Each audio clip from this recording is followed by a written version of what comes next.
Hello everyone, am I audible? Yes, sir, you are. Okay, thank you so much, and welcome to the 15th session of the Global Communication Education Conclave. And on behalf of the Global Media Education Council, we are delighted to welcome you all to this session. As you might be knowing, we've started this Global Communication Education Conclave just last month. It's been just over a month.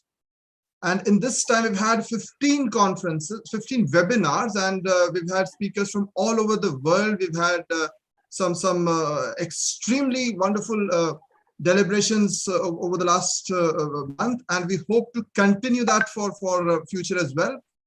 And as the newest Association of Media and Communication Educators, we have planned a number of other activities in the coming days, and we will be having a workshop, an academic writing workshop in association with International Institute for International Journalism, Ohio University, and the South Asia Communication Association based in the US. And there are many other projects, research projects, and other repositories that we are working for in the coming days. And this has been possible because of support of all stalwarts like you. And we've been honored with the support of organizations like the International Association for Media and Communication Research. Professor Manisha Pathak-Shillett is here, and she's been associated with the IMCR for a long time as the chair of the Media Education Research and in other capacities. So we been supported by the IMCR along with the Media and Education Skills Council, the MESC, and the Makhanlal Chaturvedi National University. So this is a delight having the support of so many organizations for an association which is just taking off. And this is our way of giving back to the profession, because this is something that needs to be done, we all felt. And it's colleagues like Dr. Tanu Dung and other moderators over a period of time who've made this possible. So it's a concept that we've started with this conclave, where every moderator gets to choose the topic and the guests, and we also honor a media educator on a particular day. And today we'll be honoring Professor Manisha Pathak-Shillett with the GMEC award. So I don't want to take much of your time, but it's my privilege to introduce our moderator for the day, Dr. Tanu Dung. She is an innovative and inquisitive teacher, as we all know, and she's been teaching for 17 years. She has been at Kanpur University for 9 years and 8 years as the assistant professor in the Department of Journalism and Mass Communication at the Khwaja Moinuddin Chishti Language University, Lucknow. She's presented research papers in more than 30 national and 4 international seminars, and she's contributed extensively to several reputed journals. She's been a research person, a panelist in more than 30 seminars, TV programs, online events, and such things. She's edited the 2 books, The Role of Media in Promoting Right to Education and Inclusive Growth of Minority Women through ICT. And she's also contributed towards designing the development journalism curriculum for the students of journalism and mass communication. Professor Manisha Parak-Shelat has also been a part of that. She's a certified Fagshala trainer. She's received a letter of appreciation by her university in 2018. She got the PR Professional Award by the PRSI Lucknow chapter in 2017. She won an award of honor by prominent NGO of Lucknow, which is Bazme Khawate. I hope the pronunciation is correct. The Shikshak Samman by the UP government on September 5th, 2021, and she's completed an ICSSR funded minor project recently. And we're delighted to have a person of the eminence of Professor Arvind Singhal. We all grew up reading his work, and it's such a delight, having him. And we'll continue, asking his mentorship for our association as we go along. So the floor is all yours, the moderator of the day, and we look forward to a really engaging session. Thank you, everyone, on behalf of the Global Media Education Council. Thank you so much, Dr. Umashankar Pandey. I hope I'm audible too. Yes, you are loud and clear, as you. Okay. Thank you so much. Thanks a lot for the brief intro. I'm so glad to see all the stalwarts for today's evening. They are all lined up and decked up above the screen, and it looks very, very beautiful today. So a very warm evening to all the esteemed guests, to all the colleagues, my seniors, and all the eminent panelists for today's session. As I've already been introduced, I'm Dr. Tanu Dung, Assistant Professor, Department of Journalism and Mass Communication, Khwaja Moinuddin Chishti Language University, Lucknow, and also a working committee member of GMEC. As we all know that this entire magnanimous event has been planned by GMEC, and we are so glad that we are running this 75 days conclave, which is first in the history of media education, I suppose. And the events have been lined up so beautifully and covering so many diverse issues of media each and every day in each and every panel with so many experts that it's all the more a learning experience for all of us. Today's session is themed around the topic, the art of storytelling. This topic is not just close to my heart, but I think close to all the speakers that we have here, because everybody of them has been working on the topic in diverse fields.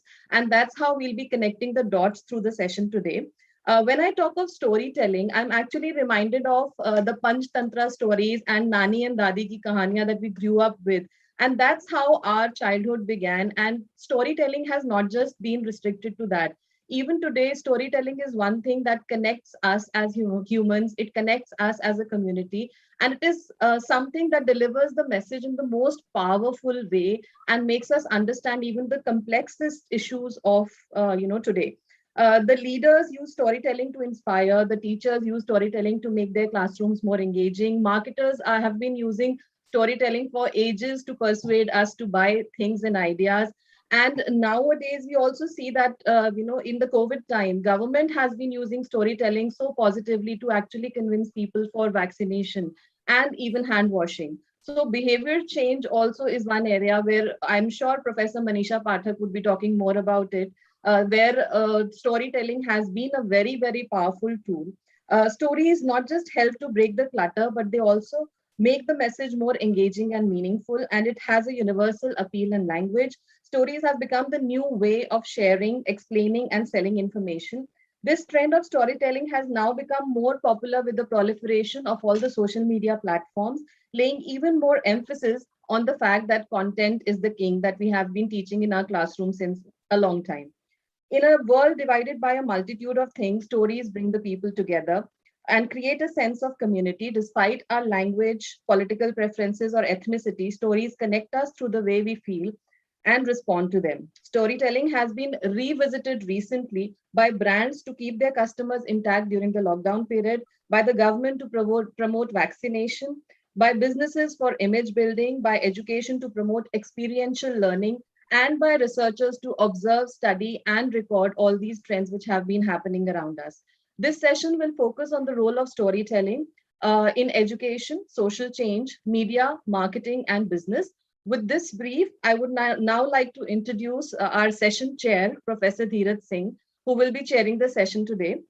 Professor Dheeraj Singh is the director, MIT World Peace University, School of Media and Journalism, and the Idea Lab, a unique hub of communication, innovation, and design. He has a vast experience in strategic communication and media across different platforms, which include print, TV, digital, film, and branding. His expertise also extends to digital communication and formulating strategies for the institution, advocacy groups, legislative and policy think tanks, and at innovating fresh and creative modes of outreach.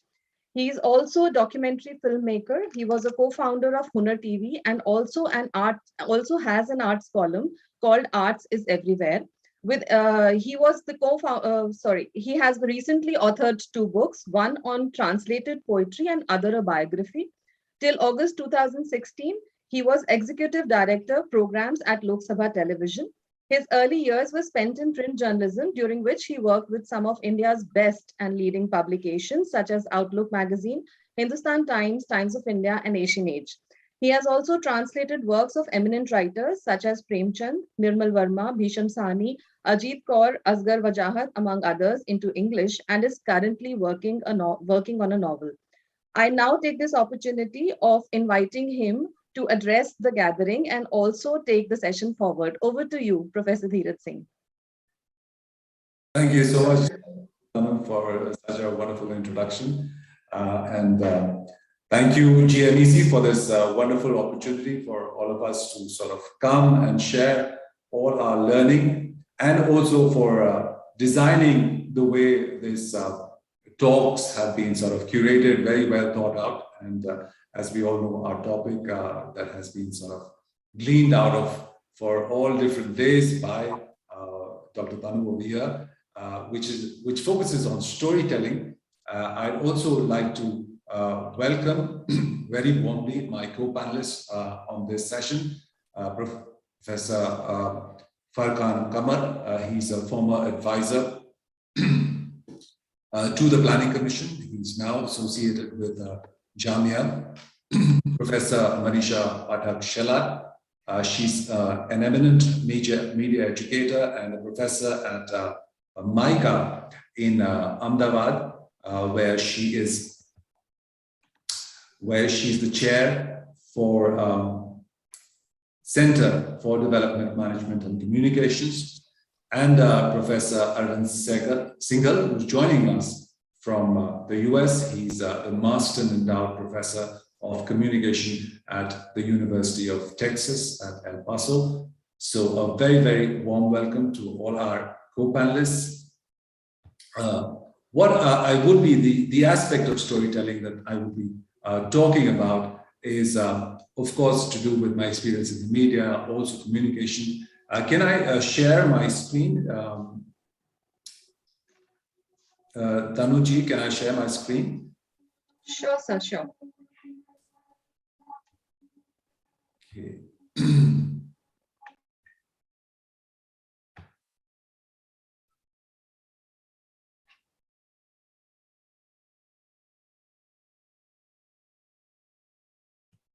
Okay, so what I'm essentially talking about today is storytelling in the age of disbelief.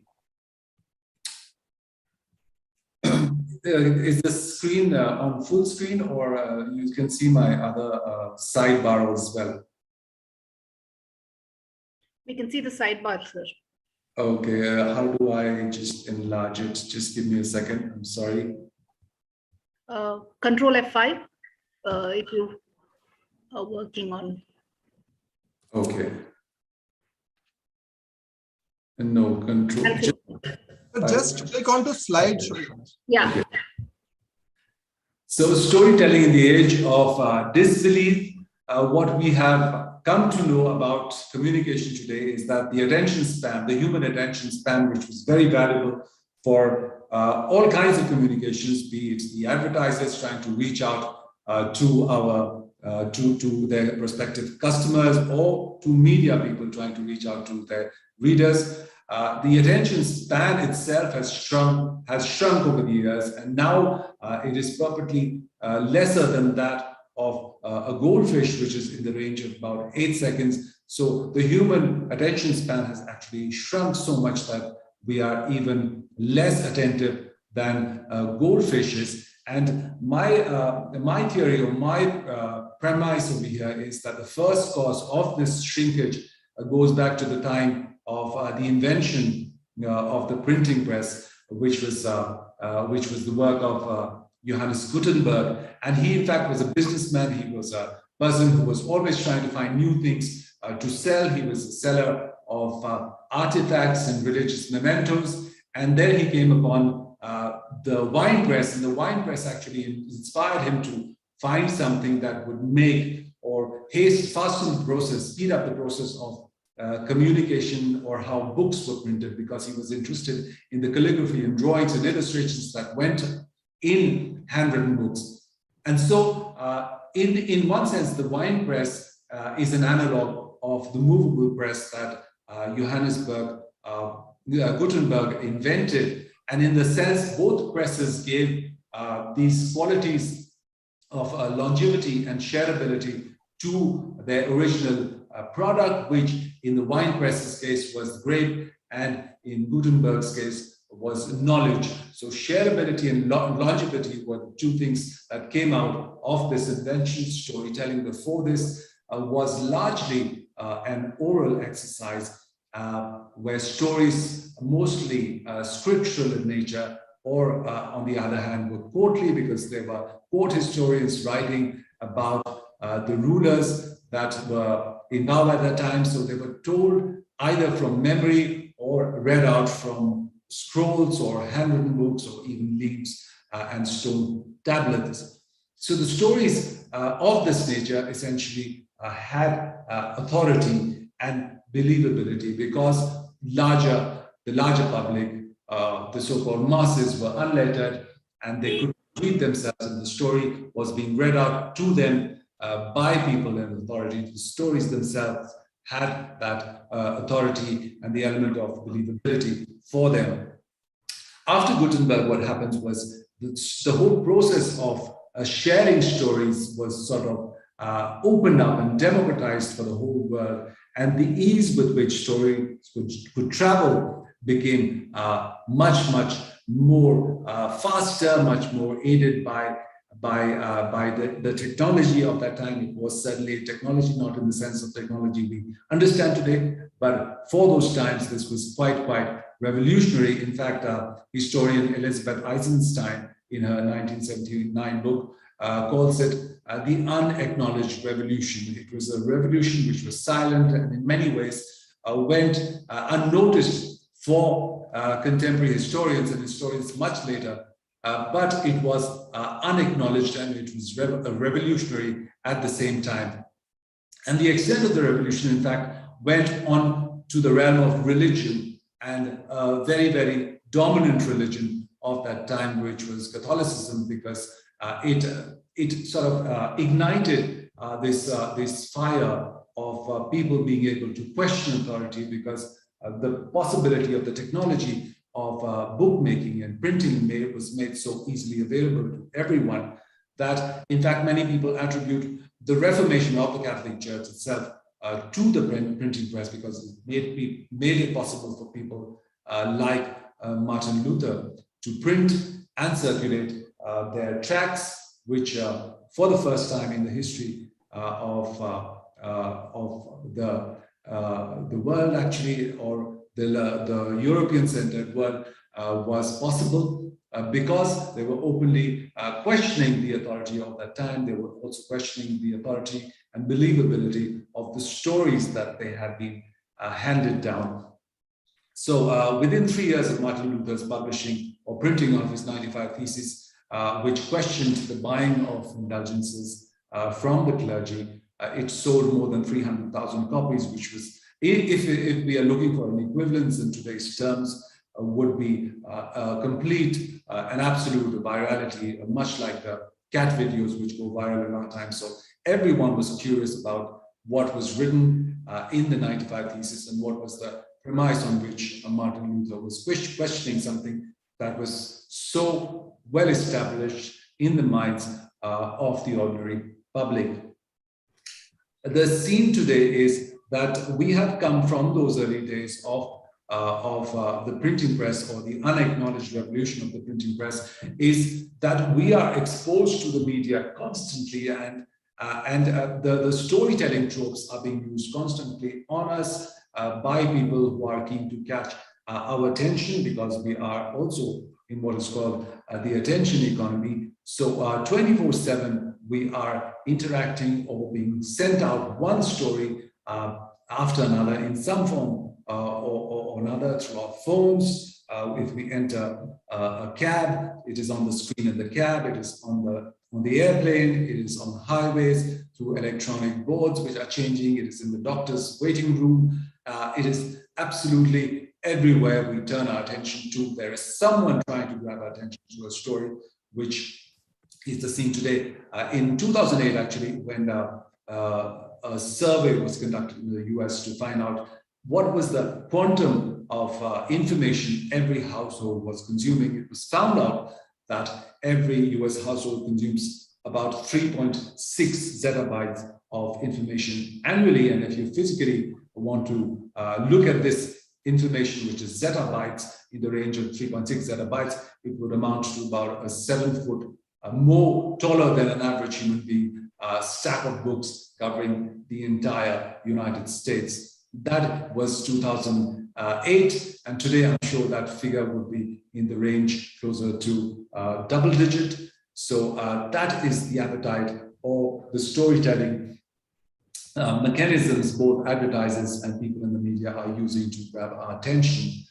In fact, Marshall McLuhan, who was one of the early theorists on the media, was very, very sort of prescient in a sense, because he coined the term surfing, which referred to a rapid and multi-directional irregular movement through disparate texts, which is what we are doing all the time. In fact, we have different words for it: scrolling and swiping. We do that all the time, and the present generation, in a sort of in a way, is hardwired to do that. They are just born with their finger on the screen. So surfing has become a way through which we consume information, we consume stories, and how we make our way through this extremely fast-changing world.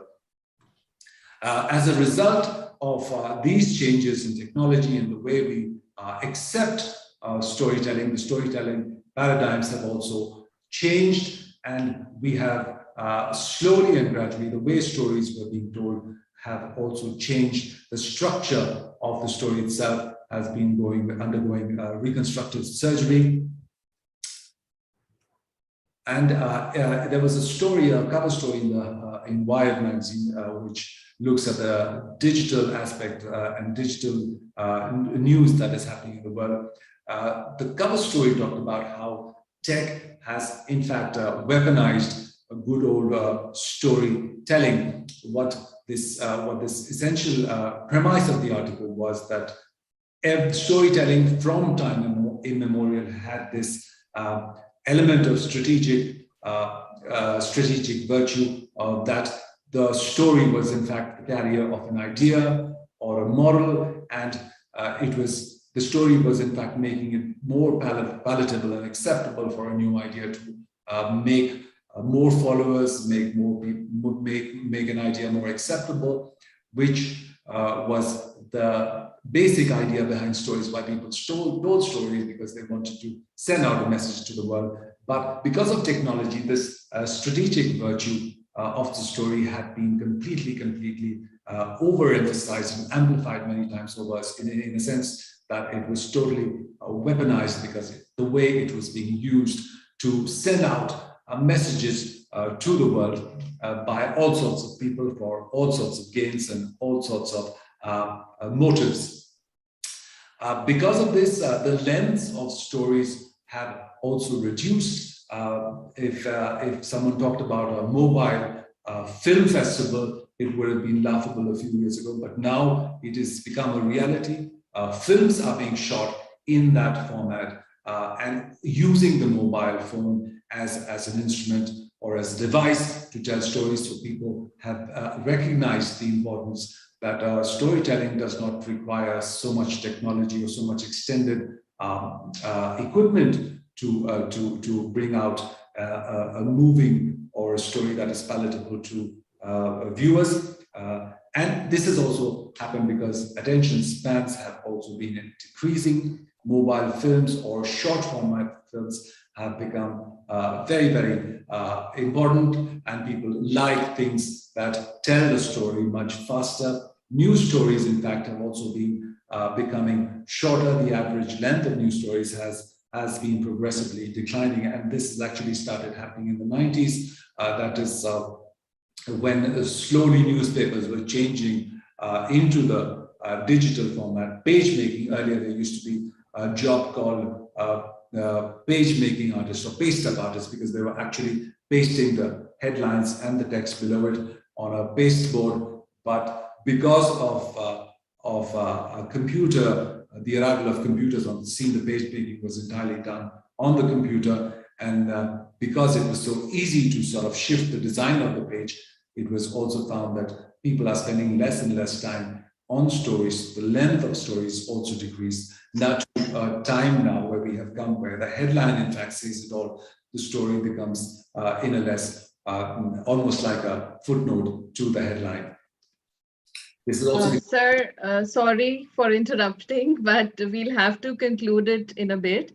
Because we'll sir, actually we'll be listening to you again at the end of the session when you conclude. Okay. But since we have I'll just quickly run through what Yes, I prepared. I'm sorry I have to play the butcher role today, but I can't help it. Please conclude, sir.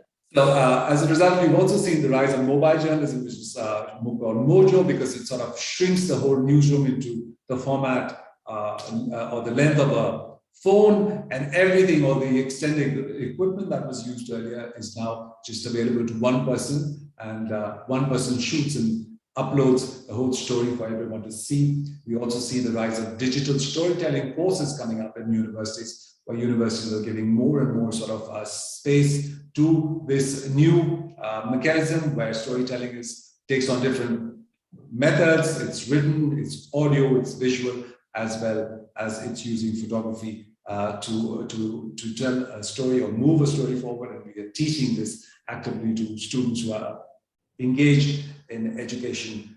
In a scenario like this, where the speed with which technology is empowering young people to share their stories, it becomes very, very important for educators to factor this aspect of speed and technology into the way curriculums are made and courses are structured.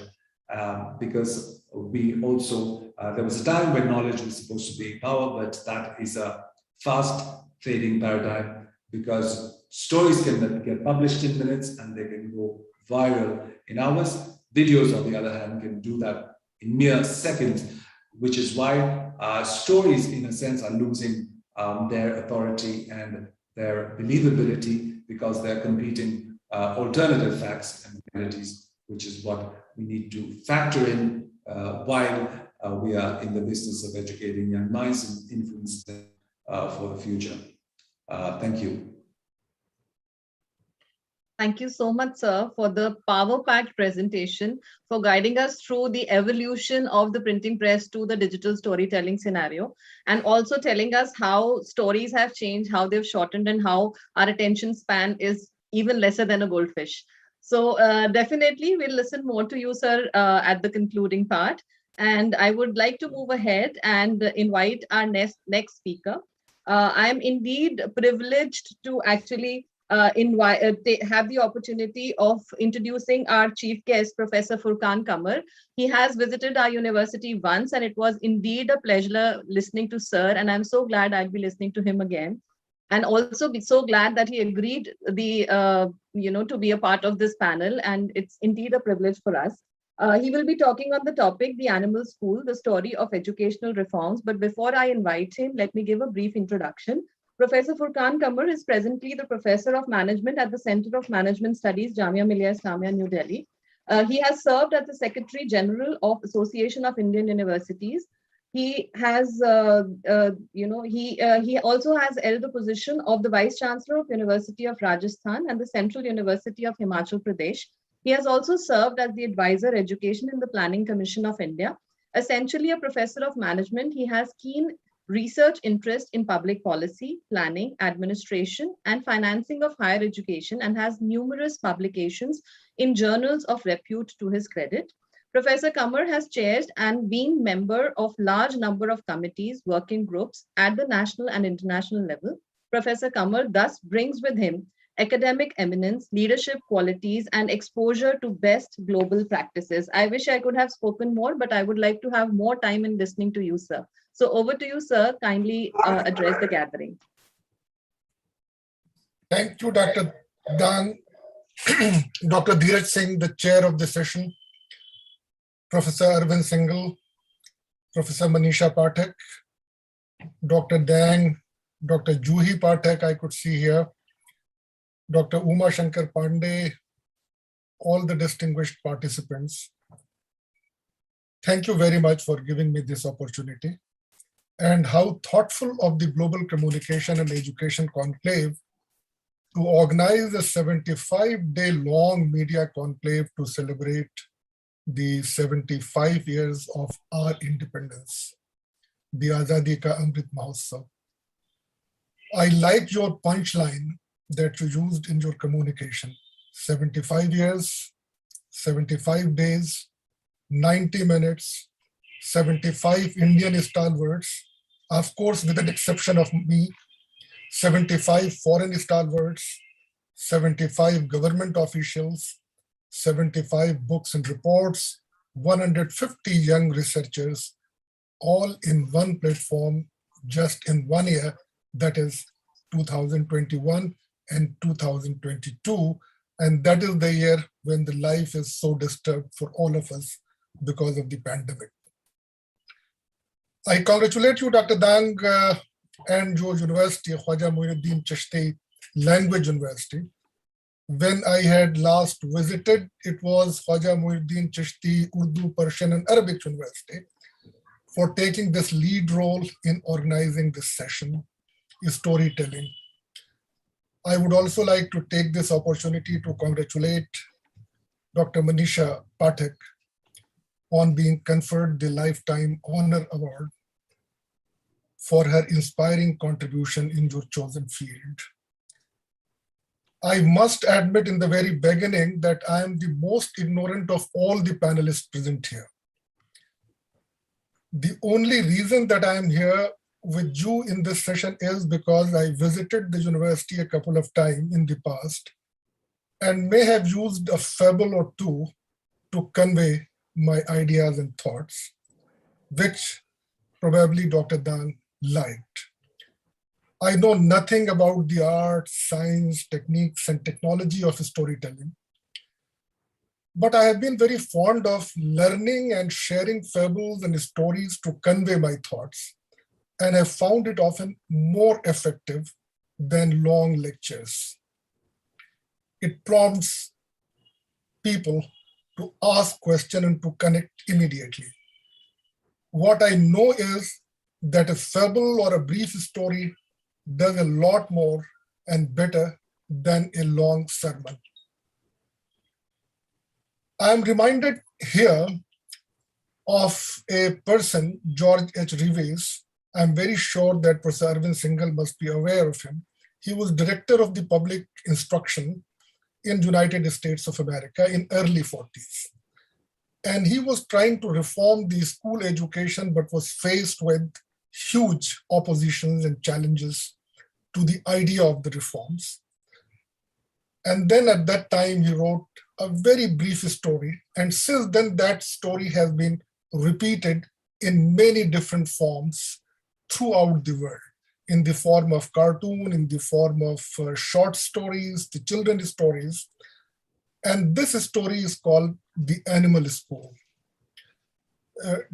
Not to be confused with the animal farm. I'm not talking at all about that. And the story is something like this, that the animals decided that they need to do something heroic to survive the challenge in the new world. So they organized a school. They adopted an activity-based curriculum, and they thought that every animal, in order to survive in the new world, must know and must be skilled in running, climbing, swimming, and flying. And to make it easier to administer the curriculum, all the animals had to take all these subjects as a compulsory papers. Students were admitted, teachers were appointed, most talented students, most dedicated teachers. But the duck was excellent in swimming, in fact, better than his instructors. But he made only passing grades in flying and was very poor in running. Since he was slow in running, the teachers made her to practice more of running and also drop swimming in order to practice running. This was kept up until his webbed feet were badly worn and he was only average in swimming. But average was an acceptable grade in school, so nobody worried about that except the duck. The rabbit started at the top of the class in running, but had a nervous breakdown because of so much makeup work in swimming. The squirrel was excellent in climbing until he developed frustration in the flying, where his teachers made him start from the ground up instead of the treetop down. He also developed a Charlie horse from overexertion and then got a C in climbing and D in running, but that was also acceptable. The eagle was a problem child and was disciplined severely.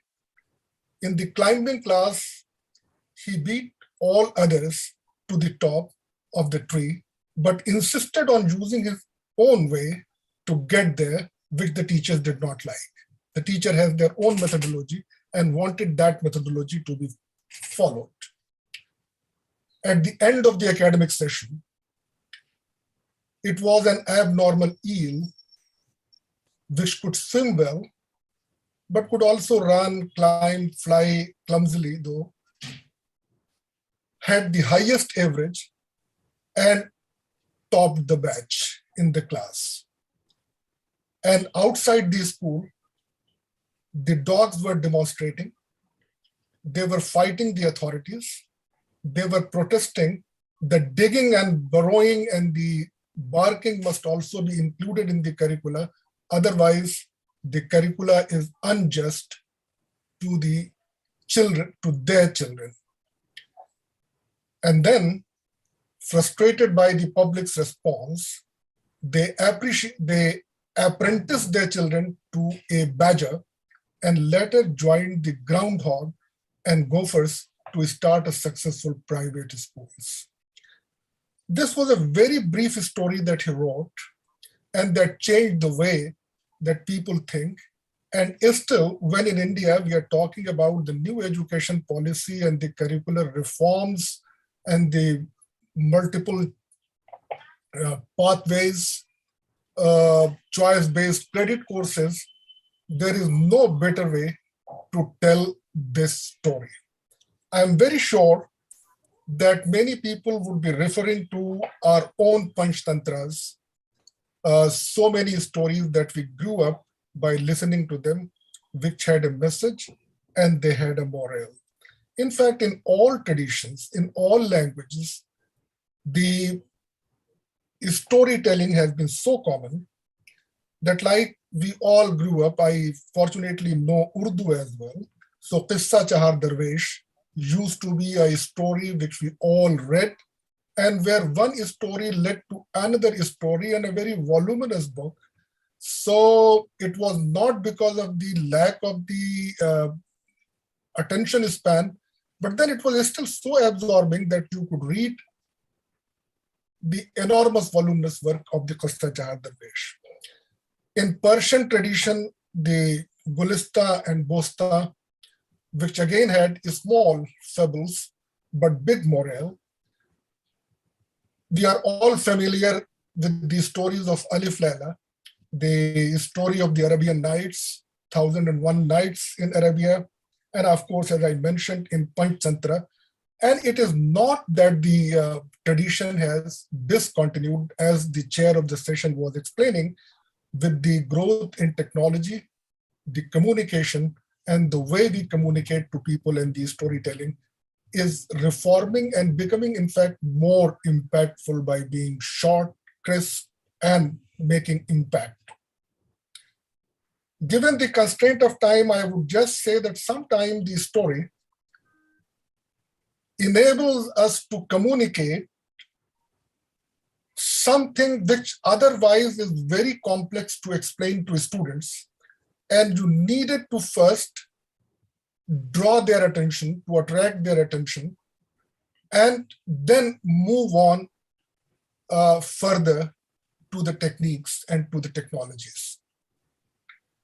One such story is about, in economics, is about the game theory, a very, very complex phenomena. Prior to game theory evolution, it was assumed that people are rational beings and they behave all the time in the same way. But the game theory, in fact, told that no, the moment you take an action, the other party on whom this action is impacted also does something to react to that action, and therefore he does not always necessarily does the same thing. And therefore this knowledge goes on passing. And Professor Kaushik Basu has been very fond of telling a story. We all grew up with the story of a cap seller who happened to pass by a jungle, happened to sleep under a tree, to wake up to find that all the caps from his baskets are gone.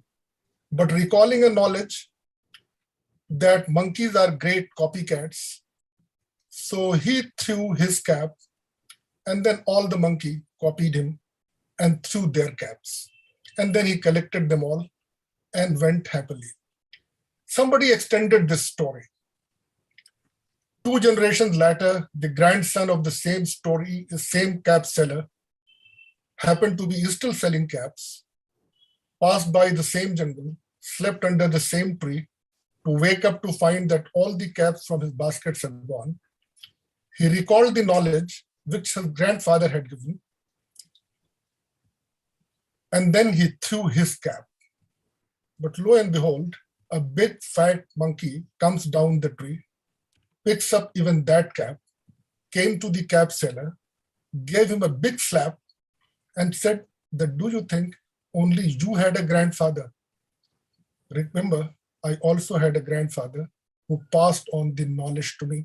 Remember, a very, very brief story, but such an impact that it draws the attention of the people of action and reaction and the knowledge and the counter knowledge. And I think this tradition must continue. And for teachers belonging to any discipline, I think the storytelling becomes a necessary part of our life. And that is why today, and I'll conclude on this, that when sometime we teach online, the online has provided us many opportunity, but what we miss is that reaction that you see from your class when you are engaging them in a lecture, maybe through these stories, and their reactions keep on telling you that whether they are following you, whether they are getting bored, or whether they are interested in the topic, and that makes the teacher make quick amend to the style, to the method, to the techniques of teaching. Thank you very much, Tanu, for giving me the opportunity. I think I have stuck to my 15 minutes time. Thank you. Thank you so much, sir. Although it's very difficult to say that please conclude or the time is running out, because all our speakers are such well versed in their area that it's like we want to keep on listening to them. The stories that you shared were really wonderful, sir, and the way you connected storytelling to the stories that we have heard in the past is definitely why I wanted you to be in the session today. And I remember the story that you shared about the animal school. Even today, there are many times when we come across the message that a rabbit will only succeed if the way of measurement of a rabbit and a squirrel are different. And that's something that we are trying to do through NEP, I suppose. If it works well the way we have visioned it, I hope things will change in the education system. And you have pointed it out so well, sir. Thanks a lot for your time. There are certain questions, sir. I would request you to wait till the end of the session so that we can take up a few questions. And that is for all the experts. We will try to take as many questions as possible, depending upon the time we have at the end of the session. So moving forward, thank you, sir. Moving forward, I would now like to take the opportunity of introducing the awardee of today's session, Professor Manisha Pathak Shelot. She brings along more than 30 years of experience in the media industry and has worked extensively as a media consultant and researcher in India. To do the honor, I would request Professor Dheeraj Singh to kindly felicitate Professor Manisha. And I would also request the video to be played, please.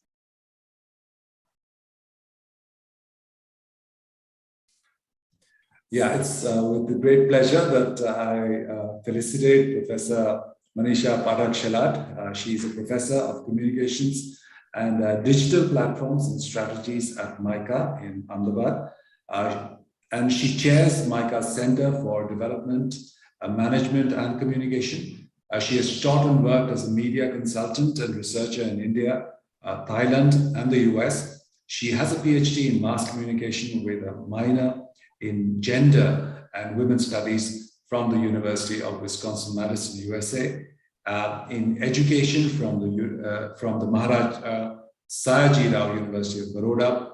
Her research interests are communication for social change, gender, young people's media cultures, new media, civic engagement, transcultural citizenship, and media literacy.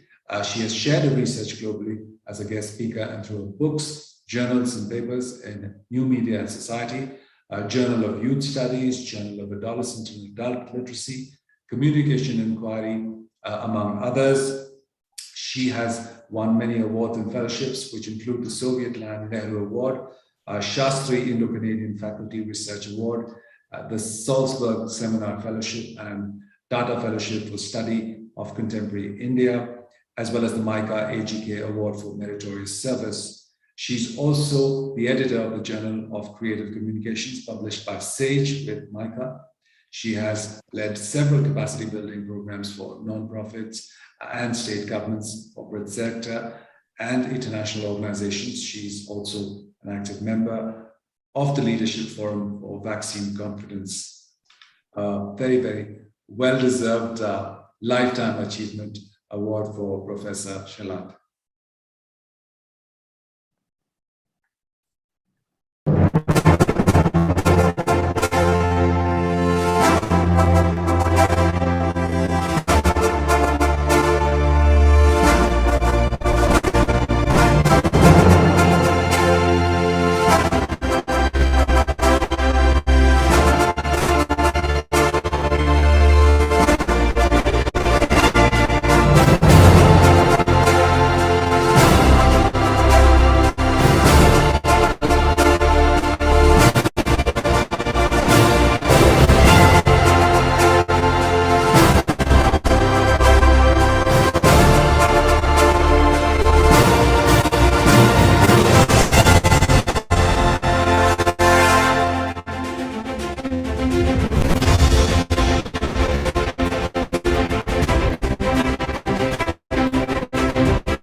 On behalf of GMEC, heartiest congratulations, ma'am. And this is not just a virtual felicitation. We'll be sending you the certificate as well as the memento physically also to you.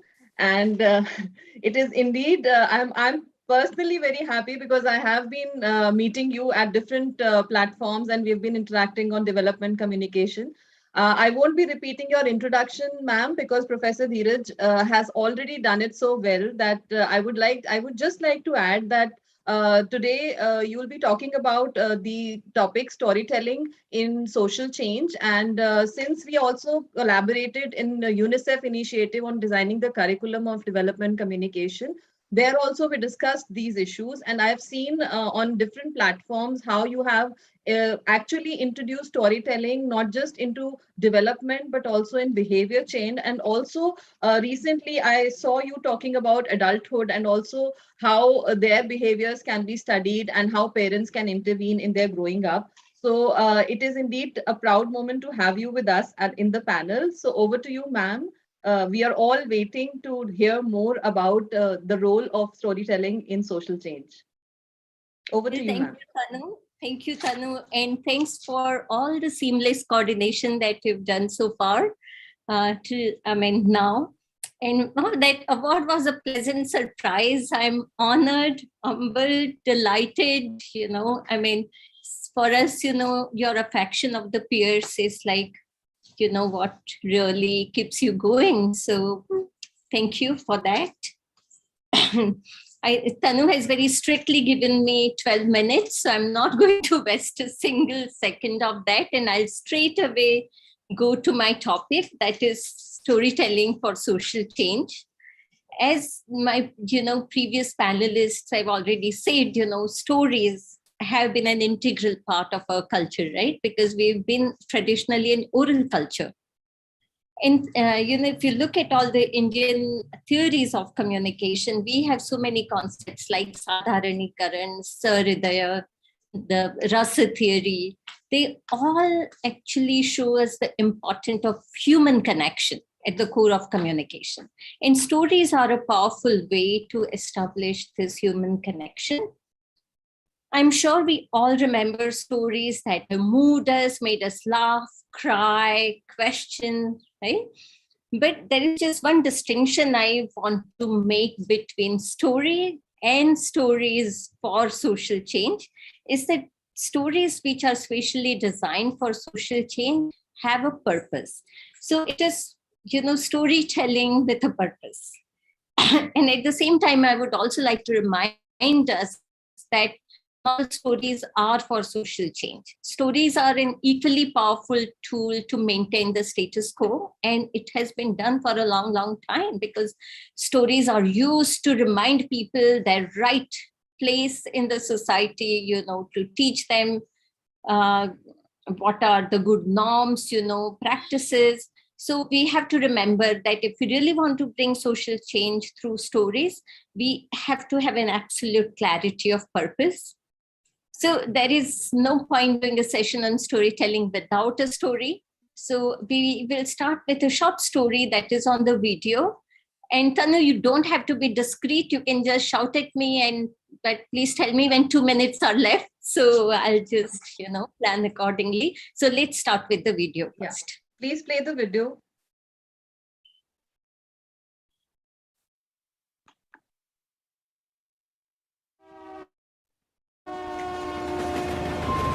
Mummy नाराज तो होने ही वाली। वो तो चाहती है कि मैं डॉक्टर ही बनूं। इसने हॉलीडेज खत्म और बोर्डिंग स्कूल शुरू। एक दिन भी एक्स्ट्रा रुकने नहीं दिया। मम्मी भी ना।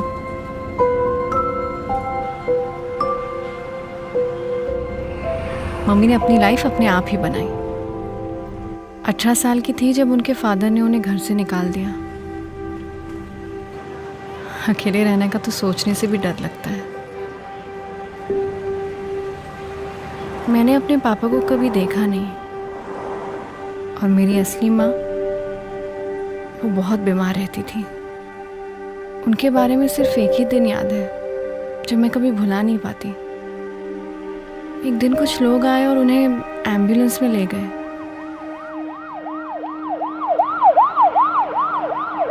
फिर वो कभी वापस ही नहीं आई।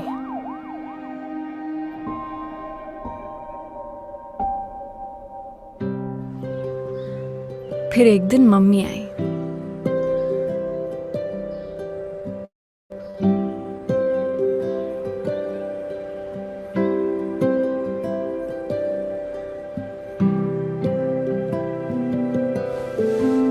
बहुत प्यार से मुझे अपनी गोद में बिठाया और मुझे अपने घर ले गई।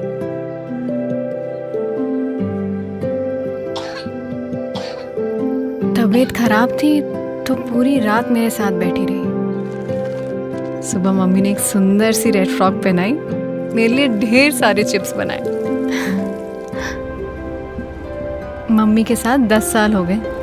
अब तो मम्मी कम और दोस्त ज्यादा बन गई। संडे हम दोनों का फेवरेट दिन है। बालों में तेल लगाने के बाद दोपहर में मेरा फेवरेट लंच कड़ी चावल और रात में हॉरर फिल्म। डर लगता है पर मम्मी होती है ना तो नहीं लगता।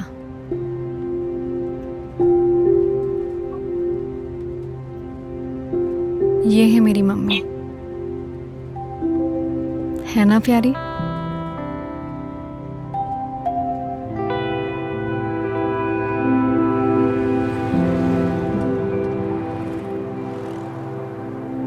मम्मी ने लाइफ में इतने प्रॉब्लम्स देखे, कितना कुछ सहा है, पर फिर भी उन्होंने हमेशा मेरा ख्याल रखा है।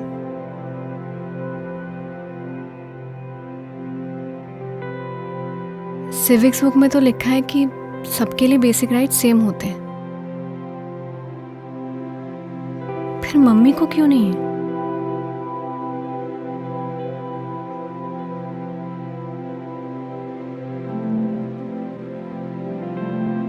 इसलिए मैं डॉक्टर नहीं, लॉयर बनूंगी मेरी मम्मी के लिए।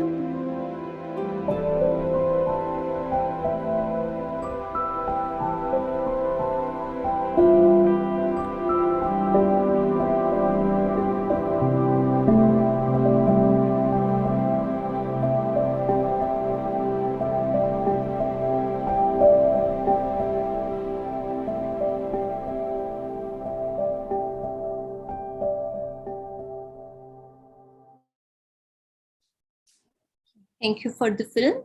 And as now I make a few points about what can stories actually do to bring social change, I would like you to refer, back to this video. Let me quickly share the screen.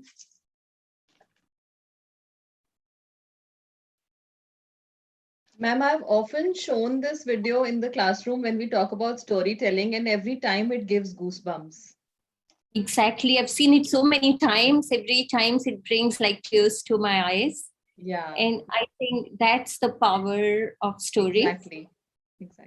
So, yeah. So let's just ask this question, that what can stories actually do? Why are they a powerful tool of social change? And I would be just sharing some points, and these are based, I should acknowledge that these are based on my work on ethic of care that I've been doing with Professor Christine Garlow from University of Wisconsin-Madison. And we have been working on how art and artists can actually bring social change. So this talk is, I'm drawing from that work. So the very first thing is that, stories can bear witness. As human beings, we cannot be in every situation. We cannot really experience everything, but it is stories that actually bring us, close to the situations we in our lives will never experience. Events, experiences that will never be on our radar. So if it is riots or it is stories of, abuse, story of triumph, stories of solidarity. Like if you see the picture at the bottom of the video, it shows the doodle about the Chipko movement, the movement started by women in Tehri Garhwal, where they actually used to hug the trees to conserve the trees, right? So we were not there, but their stories still inspire us. And as an audience, we actually feel that, yes, we were there. So bearing witness to important positive and negative events is one way that stories can actually contribute to social change. If we refer to this film, it's like this girl's entire experience of life, of being orphaned and then, being given care, right? So we are actually witnessing her life and her mom's struggles. The second thing that stories can actually do is offer acknowledgement and recognition. What is acknowledgement? Acknowledgement is answering to someone that I'm there for you, right? Acknowledgement is giving the nod that, yes, I know that you are there. I know that you exist. I know that, and through recognition, we actually validate their experiences and the issues that they are facing. So think of any marginalized group. It could be coal mine workers, it could be transgender people, it could be victims or survivors of, say, domestic abuse. It could be manual scavengers. There are so many marginalized groups who need our acknowledgement, and their issues and their problems are never part of the mainstream agenda. So if we really want to recognize that problem, we have to bring their issues to the mainstream agenda, and stories are a tremendous tool to do that. So if you don't tell their stories and if you don't listen to their stories, they would be marginalized, they would be ignored, they would never be visible. So stories give visibility to so many different groups who might not be, otherwise visible to us. So as a journalist, as a social change activist, this is an important role that we can do through stories. So there is a scholar, Haidt, and he has used a very beautiful term. So he says that without acknowledgement and recognition, the life without these two are like social death. It's being as, bad as being dead for other people. So that's a very powerful thing stories can do. The third thing that stories can do beautifully is that they can help us in questioning, critiquing, and challenging the status quo. So whether it's the governments, whether it's the policy, whether it's the systems, whether it's the social norms and practices, stories, can use metaphors, because sometimes it is risky to question, critique, or challenge directly. Your life could be at risk. Stories are a very useful tool here because you can use metaphors, you can, use, and you can say that characters are, from imagination and like bear no resemblance to real life. But, people recognize what you are trying to say and who you are trying to hint at. So, for example, in the film we saw, the girl asked, right, that why does my mother not have any rights? Like, why are not there policies which would give her equal rights? So it's a very powerful way to tell us that, well, everything that is going on in the world is not right. So that is a powerful role of storytelling. There is a fourth thing there, and this is my most personal favorite, and that is like envisioning alternatives. Because stories can tell us that, look, this is not the only reality possible. Stories can tell us that, look, this story doesn't have to end like this. The stories can end differently. This is how differently, other people can behave so that this story takes a different turn, right? These are the options. These are the alternatives. What could the protagonist could have done differently? What could other characters in the story could have done differently? So envisioning alternatives and showing us a better way of being in this world, I think is the most powerful social change contribution of stories, I would say. And as audiences, we have two kinds of roles. So when a storyteller is trying to do all these four things, so basically, as the well-known Black activists and professor, M.K. Asante says that, stories not just inform, they have to transform.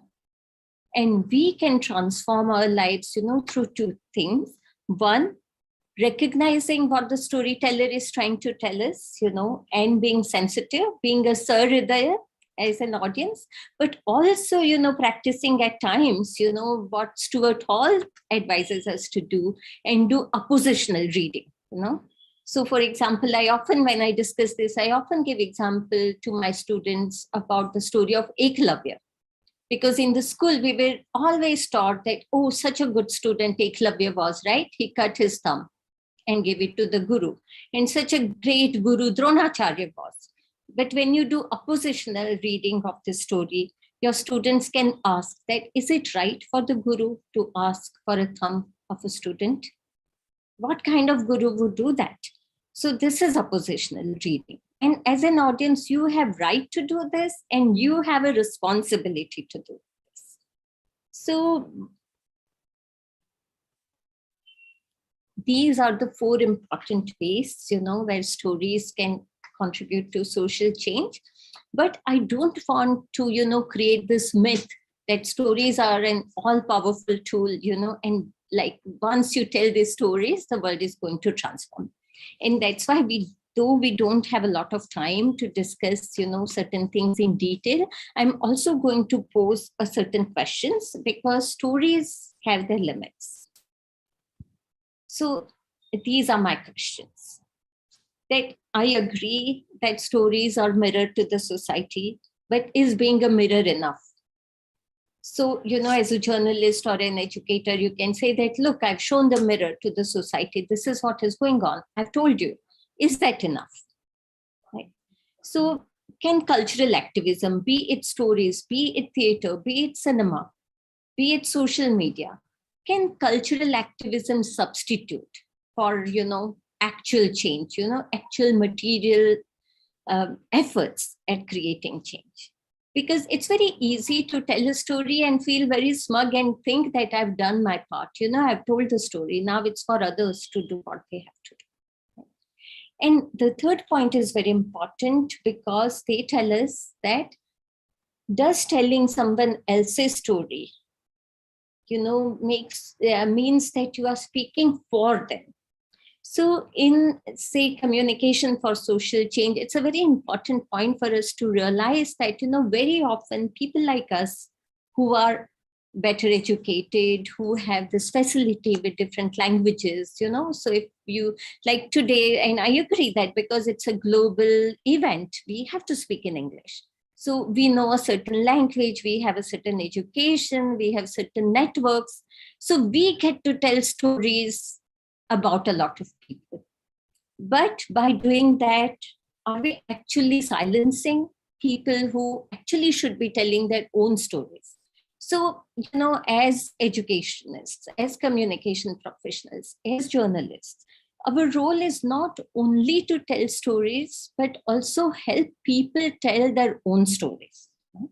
So when we talk about this whole thing about voice, it's a very complex concept. So sometimes we use, words like we are giving voice to these people, or we are voicing somebody's problems. Yes, as a first step, very good. But our ultimate aim should be, facilitating people, to tell their own stories. So Tanu, how are we doing on time? Ma'am, please go ahead. We still have time. Okay. So, when we were planning this session, Tanu had asked me this question, and it's a valid question because, like, I'm at Micah, and Micah is very well recognized, for marketing, branding, advertising, communication. And it's a very natural question for us to sometimes, we wonder that why people are so attracted to brand stories, to advertising stories. Even the story I showed you was made by Vicks, again, a brand, a product. So what is in these, stories that sometimes, we as social change storytellers miss? And there is no reason that why, stories for social change have to be boring, or stories of social change have to be like, dismissed as something, it's propaganda or whatever. So when Tanu asked me this question, I thought that it's equally important for us to recognize that why do we get attracted to stories that, brands tell us or, are used in advertising. So I was thinking about that, and I just thought of my very favorite, series that we often see in videos and TVs. And most of you must have seen this entire series with Ranveer Singh and Alia Bhatt on Make My Trip ads, right? And you want to see them again and again, and even then you are not bored. So what is it that, this brand stories do that we can actually learn and apply in social change stories? So one important thing in telling a story that, so it's the word we call like stickiness, right? A story has to stick. A story has to inspire you to do something. So the first quality of the story is the pace. And so along with pace, the second quality, and that is brevity, because and sometimes, brand and storytellers do this by compulsion, because when they had to do the 30-second, spot on television, and even that was so expensive, they could not use a single word or a single frame, which would not do the work. So they learned how to, tell the story in few words, few shots, very fast, and in 30 seconds, convey everything they wanted to convey. So that is one skill that we can really learn from brand stories, is that how to maintain the pace, how not to include anything that is not necessary, how not to ramble and, just go on and on the same topic, and how, quickly, briefly, you can put across the point you want to say. So that is something we can learn from brand stories. The other thing is their focus on characters. So how they've developed, the entire characterization, for Ranveer Singh and Alia Bhatt is that we recognize them as people. We recognize their, certain whimsical behavior, their quirks, their charm. And they take a lot of time in creating these characters in such a way that, you start connecting with this character. So creating characters that make us connect with them is another very important tool in a powerful story. And the good thing about social change story is, when I give you example about Chipko movement or Gauri, these are themselves very interesting characters. So you don't have to do much. All you have to do is present them in such a way that people can identify with them. Right? So sometimes, we make interesting characters boring. So let's not do that. Right? The third important thing that goes into branding and advertising stories is a lot of audience research. So their stories are created keeping in mind very specific audiences. In fact, very specific persona that they create, and then they target their stories to these audiences so that they have kept their audiences' interests in mind, their background, their values, what messages are the right messages for these audiences. These are all researched and then woven into the stories. So we always say that, these days we have this question several times that it's the time of data. How do we weave in data in stories? And I always say that, you use only the data that you really need, and that data should forward your story. It shouldn't just be there, as just one piece of story. And the final thing that the brand and advertising stories do well is that they decide which one message is important for them to give and then focus on that one message. What we sometimes do in social change communication is that we just fill our communication with information overload. We want to tell people everything at the same time. I understand that all the points are important. There could be several important messages. Like when I work on vaccine hesitancy, I know that there are so many important messages about vaccine hesitancy. But I have to recognize that, okay, if I'm talking to parents, what is this one important message that I want to give to my parents versus I'm talking to a government officer or a doctor, right? So identifying that most important message and then delivering it well through the stories is something we can learn from them. So basically, all of you who have learned rhetorics and, like saluting our guru of rhetorics, Aristotle, we know that, he gave us these three elements, right? Like ethos, pathos, and logos. So it's the ethos, which means that, people have faith in you, your character, your ethics, your expertise when you tell a story. So through your story, they will believe your stories only when your stories have ethos. Okay. Pathos means emotional connection, and which comes very naturally to stories. So you don't have to work very hard.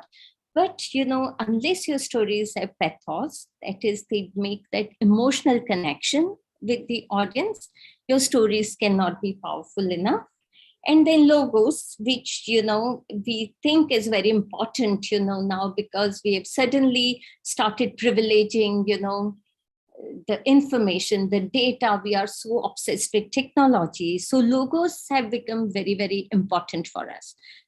It is also important in storytelling, but in a different way. Sometimes in social change stories, you do convey information, and that has to be done well. And then also, like the rational flow of your story, the logic in your story, so that people think that this is plausible. That is also an important element of storytelling. So ethos, pathos, logos. You done? 1 minute? Yes, ma'am. Okay.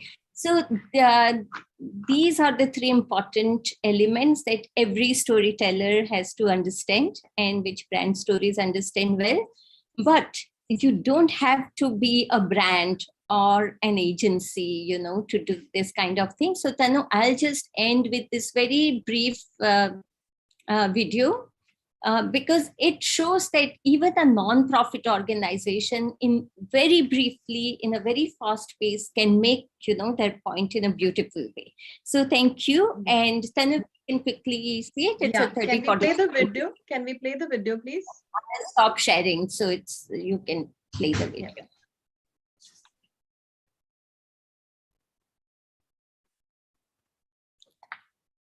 Because a lot of time people say that, brands have money, brands have this agencies, but you don't have to do something fancy all the time.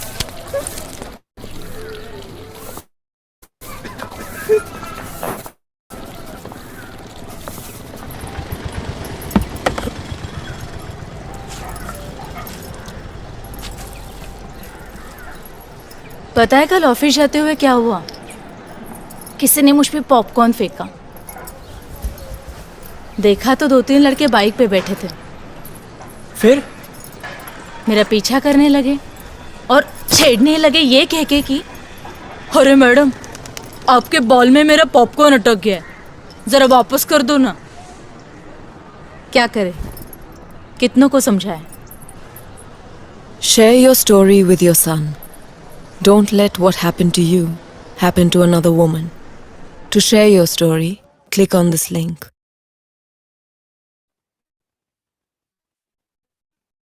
So it's by Breakthrough that works for violence against women. And with that video, I just urge you to connect the points I've made to both the videos and the other stories you see for social change. And thanks once again for this opportunity. Thank you so much, ma'am, for taking my points into consideration, adding that part to your lecture.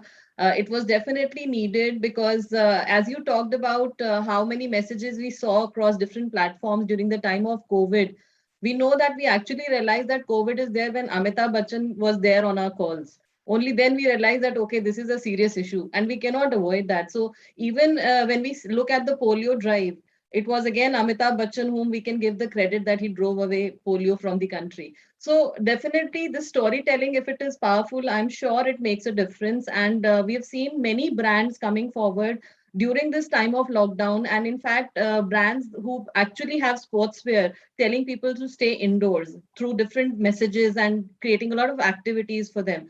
So very, very valid point, ma'am. And the way you connected both the things, the way you started with VIX and ended with Breakthrough campaign, it is really, really wonderful, powerful. And the points that you've mentioned are definitely takeaways from the session, that how the social change messages can be made powerful through powerful characterization, storyline, research, and all these factors that you have mentioned. Thank you so much, ma'am, for your time.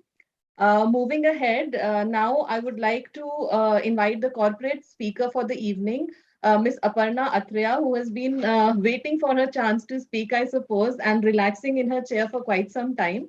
Aparna Athreya is an award-winning storyteller, a corporate trainer, children's author, and life coach. She is also a TEDx speaker on storytelling and multiple intelligence. She has conducted more than 1,200 workshops and trained more than 5,000 educators around the country in classroom and creative pedagogies. Her background in science and technology has made her work extensively in using storytelling in STEM education. She has authored mathematical stories that have been translated in more than 10 languages for national publisher.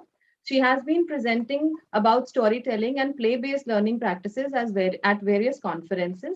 Her organization collaborates with various international and national schools where they conduct annual programs at schools for fostering life skills and personality development in the students. She has won the Women's Achievers Award in Education by Canara Bank in 2016, an International Women's Award in Garden City University in 2018. In September 2020, she was invited by Honorable Prime Minister for an interaction on Mann Ki Baat program, where she represented the Bangalore Storytelling Society as a founding member. Her motto in life is never let the child in you grow up. I really like that, ma'am. And with these words, I invite you to interact with our August gathering today. Welcome on board, ma'am. You're not audible, ma'am. I guess you're on mute. Thank you. Thank you very much, Tanu, for a very warm introduction. And I must say that it has been fabulous listening to each and every one of you. I mean, such deep insights. Quickly, I had to rejig what I was planning to say. Given the level at which people have been talking, there has been a quick reconfiguration in my mind to ensure that I keep the pace up. So thank you, Dr. Manisha, for a fabulous presentation. Not going to waste time. I think I have about 10, 12 minutes again, and I'm going to, leverage the best I can. I'm going to start off by actually telling a story. There's a Jewish folktale that comes to us from a long time ago. It's a very important story for me, my work, and the topic today. Once upon a time, in a small little village, not too far from here, there was a cold winter night, and there was chill in the air, and everybody was confined inside their homes, warm and with their families. Everybody in that village square was back in their homes, leaving a very empty set of village streets, except for one old man, an old man who was near naked, shivering in the cold, looking terribly miserable. And what he did was walk to the first house he could see and knock on the door, hoping that he would find a place inside the house. Knock, knock, he said. The door opened, and there was a warmly clad woman. And the moment she looked at that man, she was horrified. She was repulsed. She said, "What do you want? Can I get a place inside your home?" He asked. "Oh, no, here's not the place for you. Move ahead," she said. And she slammed the door on his face, and then he had to walk to the next. And as he knocked upon the door, it was opened by a well-dressed man, a man who looked at him. And in a moment, he said, "Whatever you want, this is not the place. Move ahead," he said. And so the old man went house to house to house all over, until he had visited every single house, and not a single one of them had a place in their home to accommodate this old, miserable, near naked man. So forlorn was he, so filled with sadness was he, and so cold was he, that he went and sat under the village well, wondering what to do on this cold, dark night.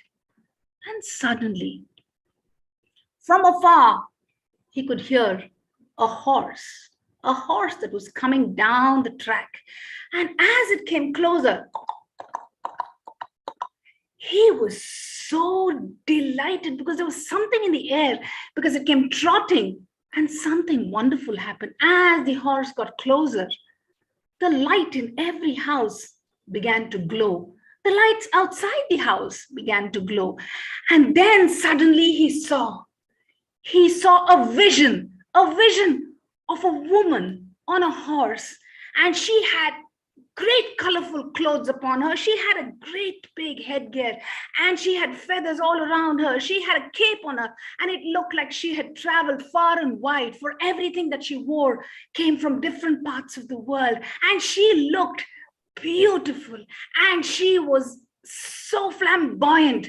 And every person in every house rushed out. The children rushed out, the adults rushed out, and there was such great cheer as they walked towards that lady, and they ran and they cheered for her, and there was such joy all around, and there was clapping, and there was such good camaraderie when that woman came. And she got off and she mingled and she spread her love and she spread her joy until everyone in the village looked sated with all the joy that there was. And then slowly they returned back home with a great smile on their face, with laughter and good cheer everywhere, until all that was left was that lady in all her finery, and this old man who looked at her astonished that such a thing could be. And he hobbled towards her, and he asked, "My lady, what is your name? How is it that everybody comes to you and you bring such joy?" He asked. And she said, "Well, my name is Story, and I go everywhere, and everywhere I go, for sure there is joy." "What is your name, sir?" she asks. "Well, my name is Truth," he said, looking sad and saying, "Nobody wants to have me. They think I'm too naked and too bare." And she smiled at him and she said, "Would you like to come? Come with me. You'll find a place, I'm pretty sure." And so that old man on that day, Truth, got onto the horse, and she shared her cape with him. And he was surrounded by all the finery that Story gave him. And from that day on, everywhere that Story went, Truth went with her. And that's why today they say, everywhere there is a story, there is great truth. Truth by itself is too harsh and too bare and too naked. When it comes with a story, there's such great acceptance. And that's the reason why I am a storyteller. And that's the reason why the greatest people on earth, the greatest leaders, the greatest educators, and the greatest change makers today are the greatest storytellers, because they know that if the truth needs to be informed, like Dr. Manisha says, if the truth needs to transform, it needs to be best said as a story. I'm going to take a moment to share my screen and show to you what a quick overview of what it is to be in the business world and tell stories. There were some beautiful advertisements that were shown by Dr. Manisha just before this. And what struck me was the truth of this story and how there was such great truth in Gauri Sawant. And everybody has seen this ad, the Vicks ad even before. There's such great truth in it. There is a basic right that each and every one of us deserves. And yet nobody pays attention unless we say it in a story like this. And each of us does feel goosebumps. It's not just Tanu, is it? So each of us feels those goosebumps. It's because of the story that it carries. So I'm going to just start off with, why is storytelling such a human thing? Okay, and if you go back and look at the science behind stories, the neuroscience behind stories, you will know that we're all hardwired to make sense of this world through stories. And that's why stories began a lot before books came, like Professor Dheeraj said. A lot before the books, Project Gutenberg happened, oral stories were said. And before oral stories came into being, before language was born, there were picture stories that were there in the caves, which you can still go and see today. So stories have been there forever. They're possibly one of the most important communication mediums that exist today. The reason is we're hardwired to receive information as stories. This is the three circles, which I don't know if any of you, I'm sure all of you have definitely read the book by Stephen Covey, which is called 7 Habits of Highly Successful People. And the circles that he's talking about is the circle, which is the circle of control, which is the circumstances, the problems, the issues that are close to us, that are within us. And the next circle is the circle of influence, which are the circumstances that are all around us, but within our circle of influence. And then there is a circle of concern, which is beyond what we can immediately touch and have control over. So these are the three circles that talks of the circumstances of life in general: circle of control, circle of influence, and the circle of concern, which is things that are beyond our immediate control. I would like to juxtapose this, use where stories really play a part in this beautiful model of circumstances and problems. This is how stories permeate these three circles. And you would understand this when I explain what is it. The circle of control is what is our behaviors, what are our circumstances, the circumstances we we are in, the behaviors that we exhibit, I exhibit as a person, the circumstances that I see as a person, the problems that I see as a person are really the stories that I am telling to myself, just as each of us are telling to ourselves. That is the circle of control. The circle of control is really the stories that I'm telling to myself. Every story, every behavior of mine is because I'm telling myself a story. Now, the circle of influence is really about what are the stories that we are telling within our circle of influence. Now, our circle of influence could be our community, it could be our organization, it could be within my house. So the circle of influence is for a particular context. And when you say what happens within a circle, so the previous speaker was talking about culture. Now, the culture in a context happens because of the stories that we tell to one another. The culture of an organization is the stories that come from the leaders, the stories that are born from the founding members of the organization, the stories that keep up with times. Those are the stories that influence the circumstances that exist within the circle of influences.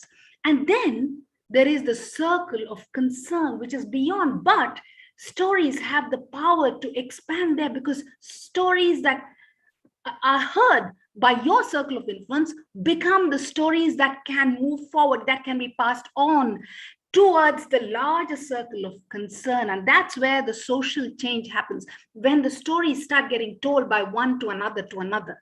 And then there is a great permeation, there's a great influence of stories across the spectrum of the individual, the immediate ecosystem, and then the larger ecosystem, the macro system, right? And this is how stories actually work in society. It is how stories travel from one region to the other. But let me focus on stories within the workplace, because I would like to talk about stories in business. Like Tanu introduced me, I work with corporate houses.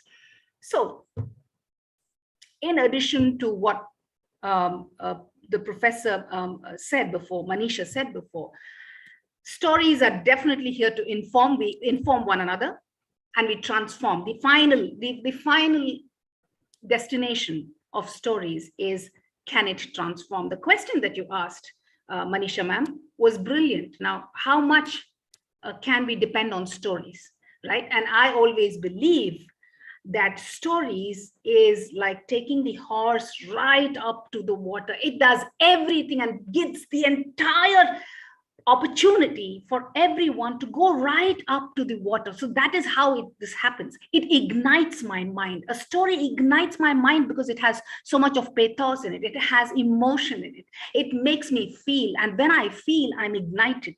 There are a brand new set of thoughts because of the emotions that I'm feeling. I associate it with new things in my life. And then it influences me. Because of all the emotions, there is a great influence that happens. Can I make change? Can I do something about it? And then it inspires me. It makes me emulate people. It makes me want to do something that I see around. It inspires me to, it motivates me to create change. But the drinking is, of course, in each of us individuals. While story provides us the entire raw material, finally to make something of it lies in each of us as individuals. And then there is a great set of traits that we all need to possess to empathy, for example, and the ability to change. The power within is what makes us act on it.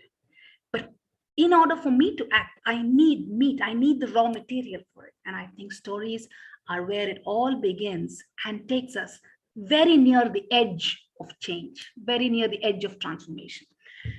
Now, what is the ingredients of a story? There were some beautiful insights in the previous presentation as well. There is a pace, there's brevity, right? And there is a lot of characters, of course. So I'm going to talk to you about the basic structure of every story. For example, the Gauri Savan story and the Gayatri, the little girl, right? There's a character. A character has problems, right? There's a little girl called Gayatri. She has a problem because her loved one is taken away in an ambulance. And then because of that problem, she finds a mom who takes care of her, a mom who gives her everything. So, and then suddenly she grows and she changes. And then she changes enough to question. Gayatri has grown up to question, why is it that my mom, who may not look like a typical mom, my mom, who does everything that every mom should, she may not look like it, why doesn't she get the same respect? Why doesn't she get the same right as every mom? You see, and that is where we're taking a story to change, for change. So I'm just giving that example. You can take the example of the thirsty crow. Once upon a time, on a hot summer day, was a crow, which is a character. The crow was very, very thirsty. That's the problem. That's the conflict, right? And the crow goes looking all around, and then finally it finds a pot of water. But there's another problem.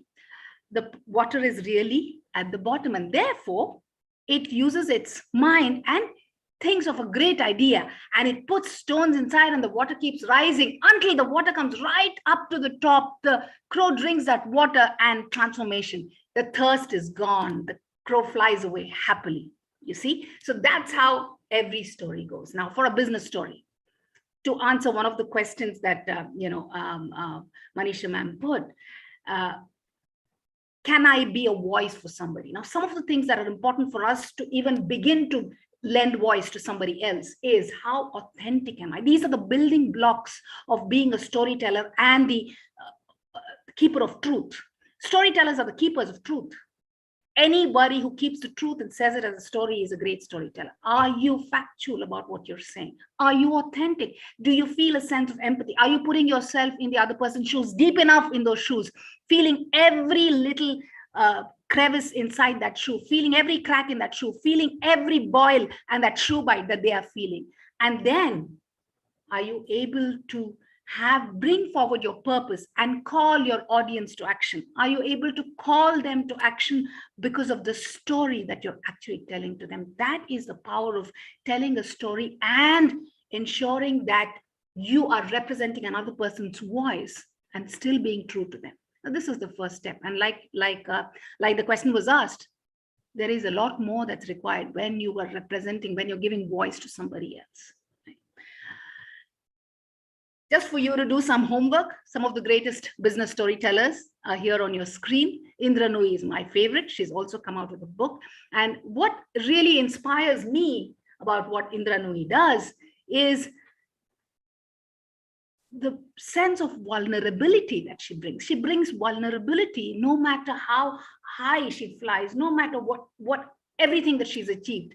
There is a sense of vulnerability, and in vulnerability lies great power. If you're ever interested in the power of vulnerability, you should listen and read a professor called Brené Brown.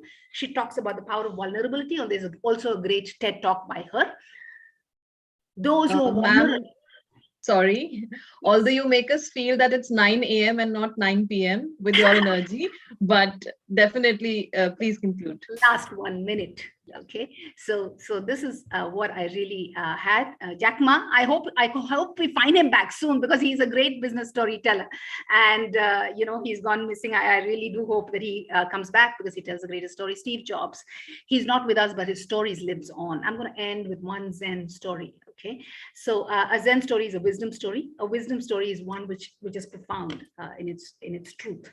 Once upon a time, in a Zen school, there lived a great Zen master, a master who taught the whole wide world, because everybody from all over the world went to the school to learn about the scriptures of Buddhism from the Zen master. But this Zen master used to have the wildest ways to teach.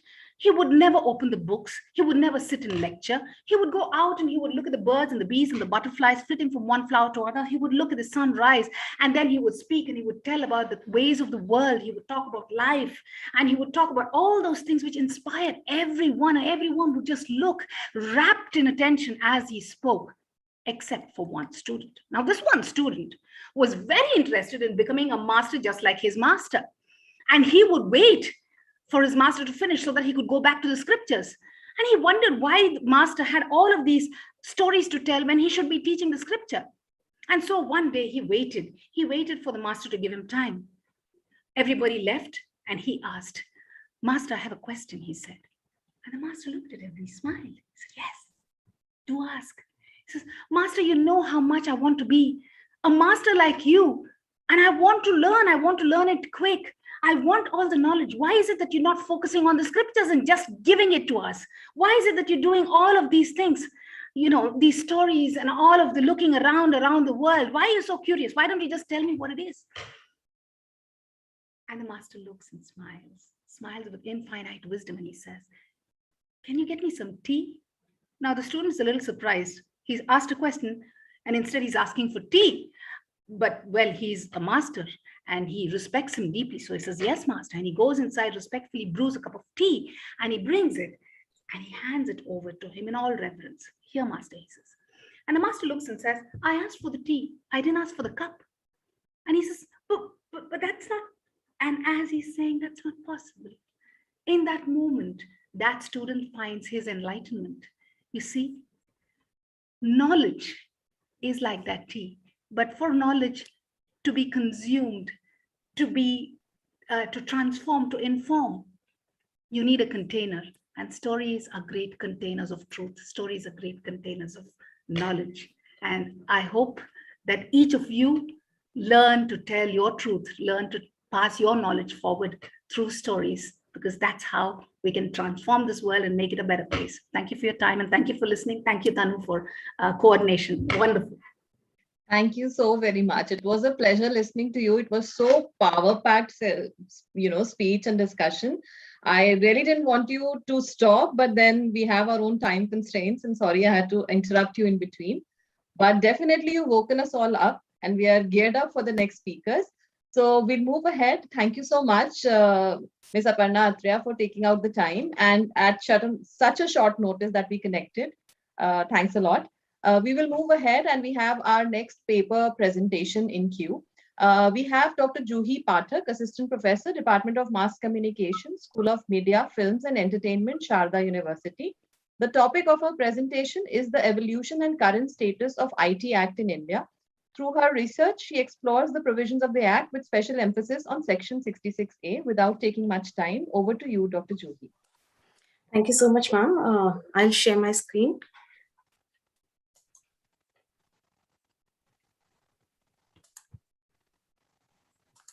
Is it visible, ma'am?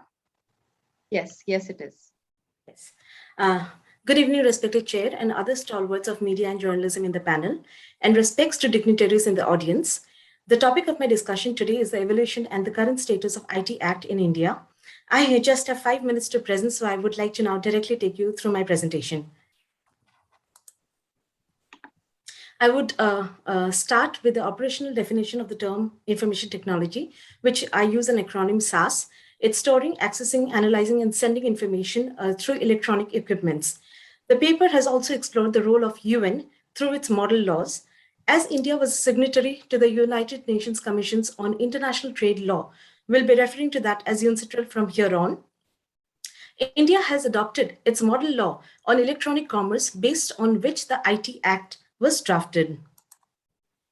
The objectives of my paper were to trace the history of the IT Act, to document the salient features, to discuss the provisions of the Act, including the amendment ones, to discuss in detail 66A of the IT Act, to present cases where the 66A section was invoked, to understand the issues with the provisions and the series of events that led to being section 66A being finally scrapped off in 2015, and to highlight the current status of the IT Act and way forward. Taking you quickly through the history of IT Act. History of IT Act is a slow-paced one. There was no cognizance of IT till the end of 1990s. We were heavily dependent on British-made laws like the Indian Evidence Act of 1872, the Indian Penal Act of 1860. Then we have the CRPC after 1974, and the IT Act was enforced in 2000, amended in 2008, an important provision, section 66A, being scrapped off in 2015. But what interests me more was in 2021, most states were still invoking the scrap law until the intervention of the Supreme Court. The salient features of the Act, as conveniently highlighted for the audience, are to recognize e-commerce, recognize records kept in electronic form, provide legal recognition to digital signatures, and there is a provision for an appellate tribunal. Then it also applies to all kinds of cyber offenses, and that this law does not apply to negotiable instruments like will and trust, and that even SEBI had finally recognized that trading of securities over the internet will be valid in India. For the convenience again of this audience, I've highlighted the important provisions of the Act. These provisions are discussed in detail in my paper.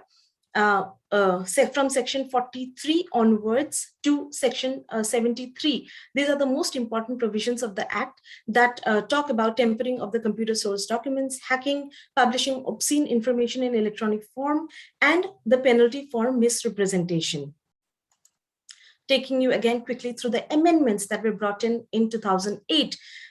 We have an amended Act in continuation to section 43, which is 43A, which includes data protection, and section 66A, which is highlighted in red, was scrapped off. 66B, receiving a stolen computer source, identity theft, cheating by personation, violation of privacy, cyber terrorism was a new concept that was incorporated in the law. We have the two most important provisions, section 67A and section 67B, that clearly differentiates between sexually explicit act and in context to sexual explicit content with regards to children. So these were in very briefly that I could highlight. Details of section 66A. This definition that was incorporated in the Act has very vague terms and ambiguous phrases like grossly offensive, menacing character, annoyance, inconvenience. And the Honorable Supreme Court in 2015 in the Shreya Singhal versus Union of India case had scrapped off this particular section as it was completely found unconstitutional. And when I say unconstitutional, I want to draw your attention to the reasonable restrictions under Article 19, Clause 2, of which the first clause, 19 Clause 1, Subclause A, talks about freedom of speech and expression. With the cases where section 66A was invoked, I have listed 10 cases in my paper. And due to paucity of time, I would just highlight the first two cases. Asim Trivedi, who is a cartoonist and a champion of free speech. And he had drawn a few doodles and cartoons that were found very offensive, and he was tried under this section. The second case, if you can see, is of the Palghar girls, where one girl had posted a question on her Facebook page questioning why the city was shut down for Shiv Sena leader Bal Thackeray's funeral. And another girl had just liked the post. And both of them were booked under Section 66A of the Act. Now the landmark judgment, Shreya Singhal versus Union of India.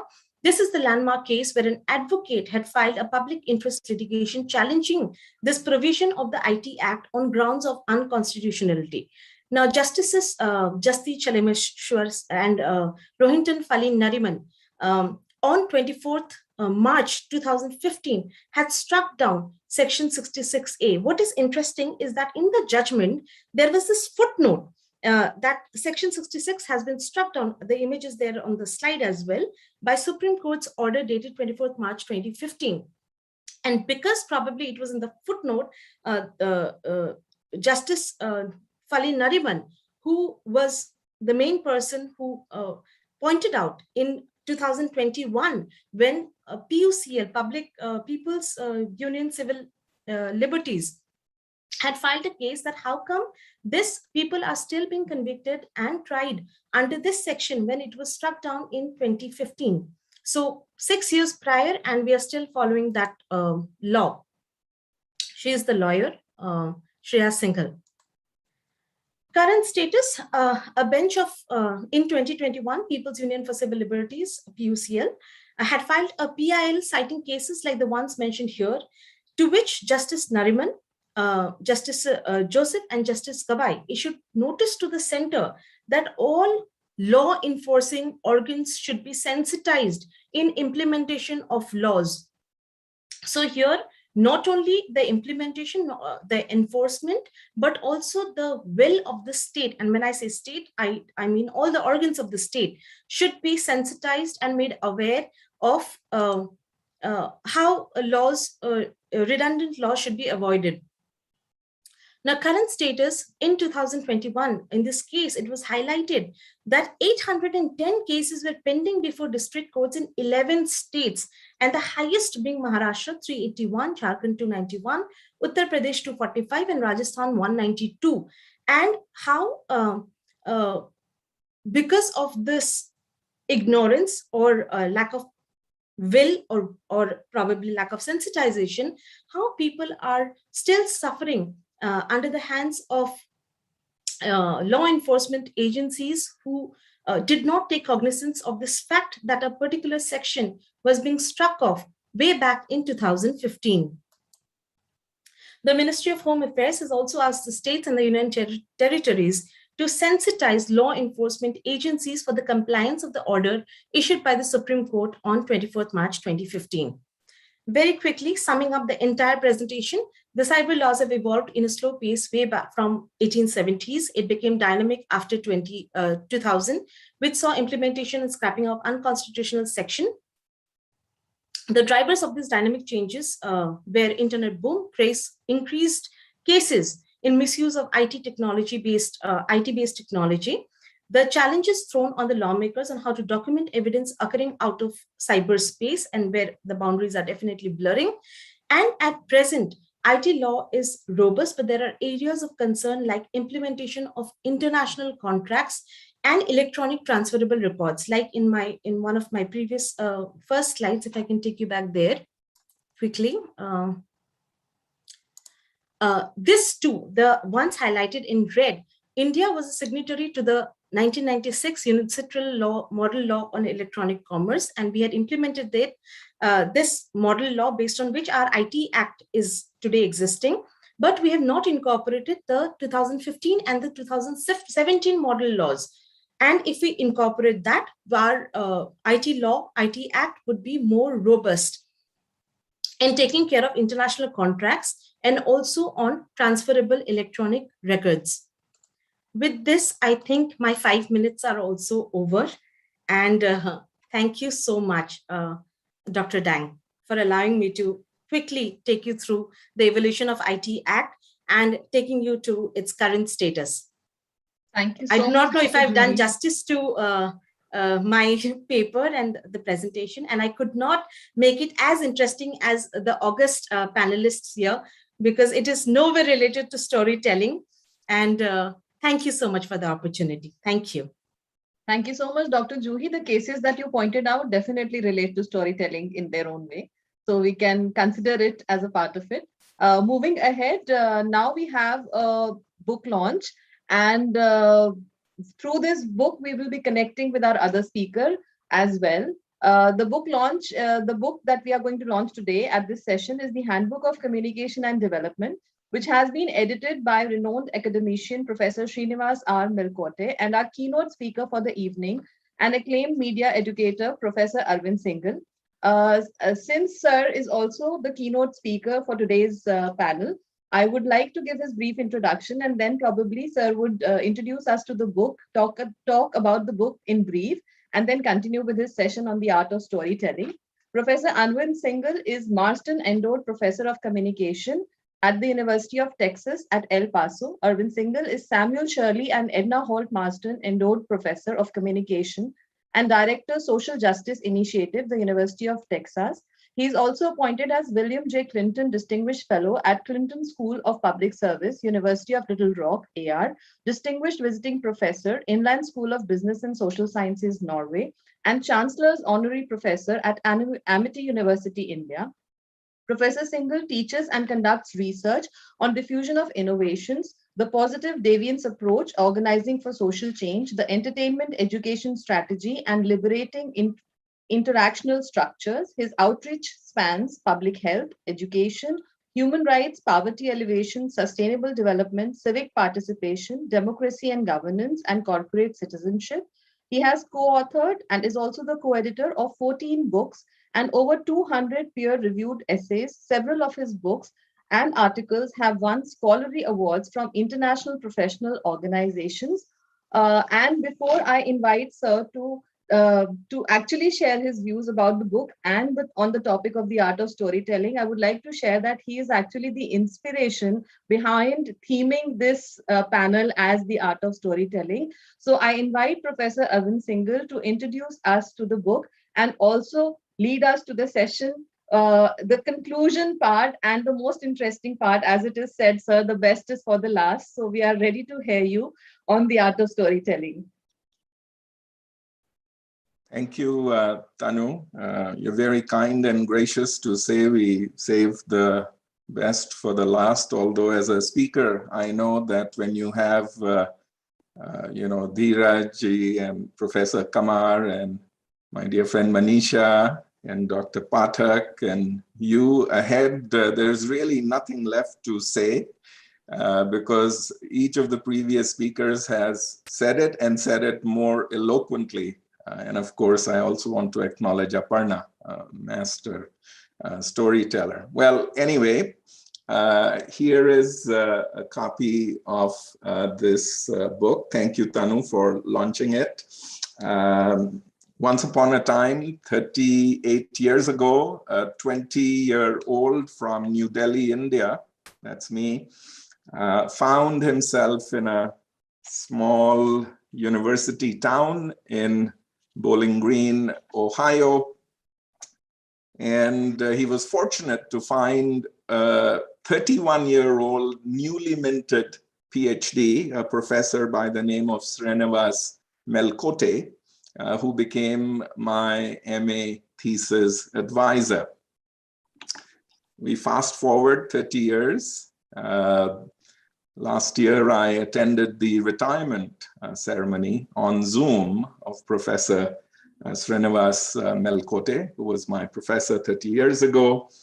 And I acknowledged the fact that we had never written anything together in those 30 years, but in, you can say, the twilight of his academic career, we decided that we would not end, but maybe begin our collaborative work that started 30 years ago by editing this handbook of communication and development, which looks at theory, method, praxis, history, and so thank you again for the forum. So once upon a time often leads to the present time, and who knows what it'll lead to in the future. Now, I was encouraged by Aparna ji when she said that she had to rejig her presentation based on what had been said before. And I really think I have to rejig everything that I wanted to say and just share with you some of my favorite stories. And perhaps we can make some sense collectively, Tanu, if it's okay with you, about what these stories mean, and we can draw our own conclusions. So, Tanu, do I have a few minutes for that? Yes, sir. Yes, sir. Please, please. All right. Okay. So, I often tell these stories. So if you've been around me, you probably have heard them, and that's all right. One of my favorite stories is of President Lincoln. And President Lincoln, we consider him to be one of our greatest presidents. He was a tall man, the tallest president that we've ever had, 6 feet, 4.5 inches tall. And there's a story of Lincoln, the battlefield of Gettysburg, being approached by a Union soldier who had never seen the president. I mean, these weren't the times of CNN and social media. This was the first time he was meeting the honorable president. And he walked up to Lincoln, shook his hand, saluted him, and introduced himself. I'm soldier so-and-so. And then he suddenly realized that his hand was like this because Lincoln was a tall man. And he said, "Mr. President, you're tall. How tall are you?" And without batting an eyelid, Lincoln says, "Son, like you, tall enough that my feet reach the ground."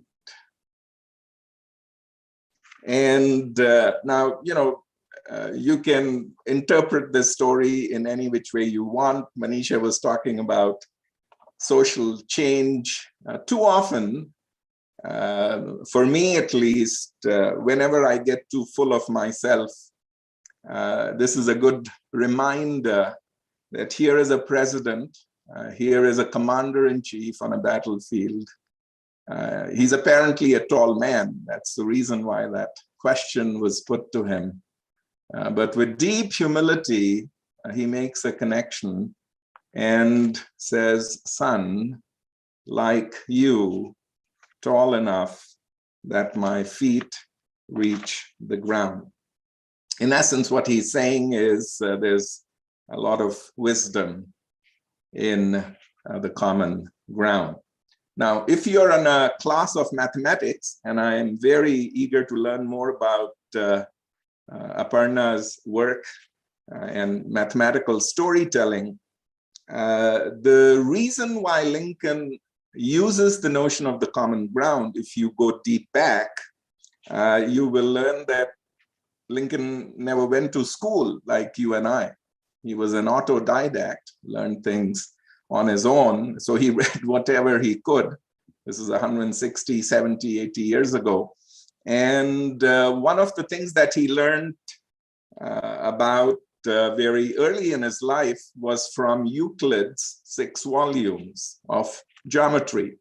And, you know, coming from thousands of years ago, and Euclid basically begins by saying the first axiom.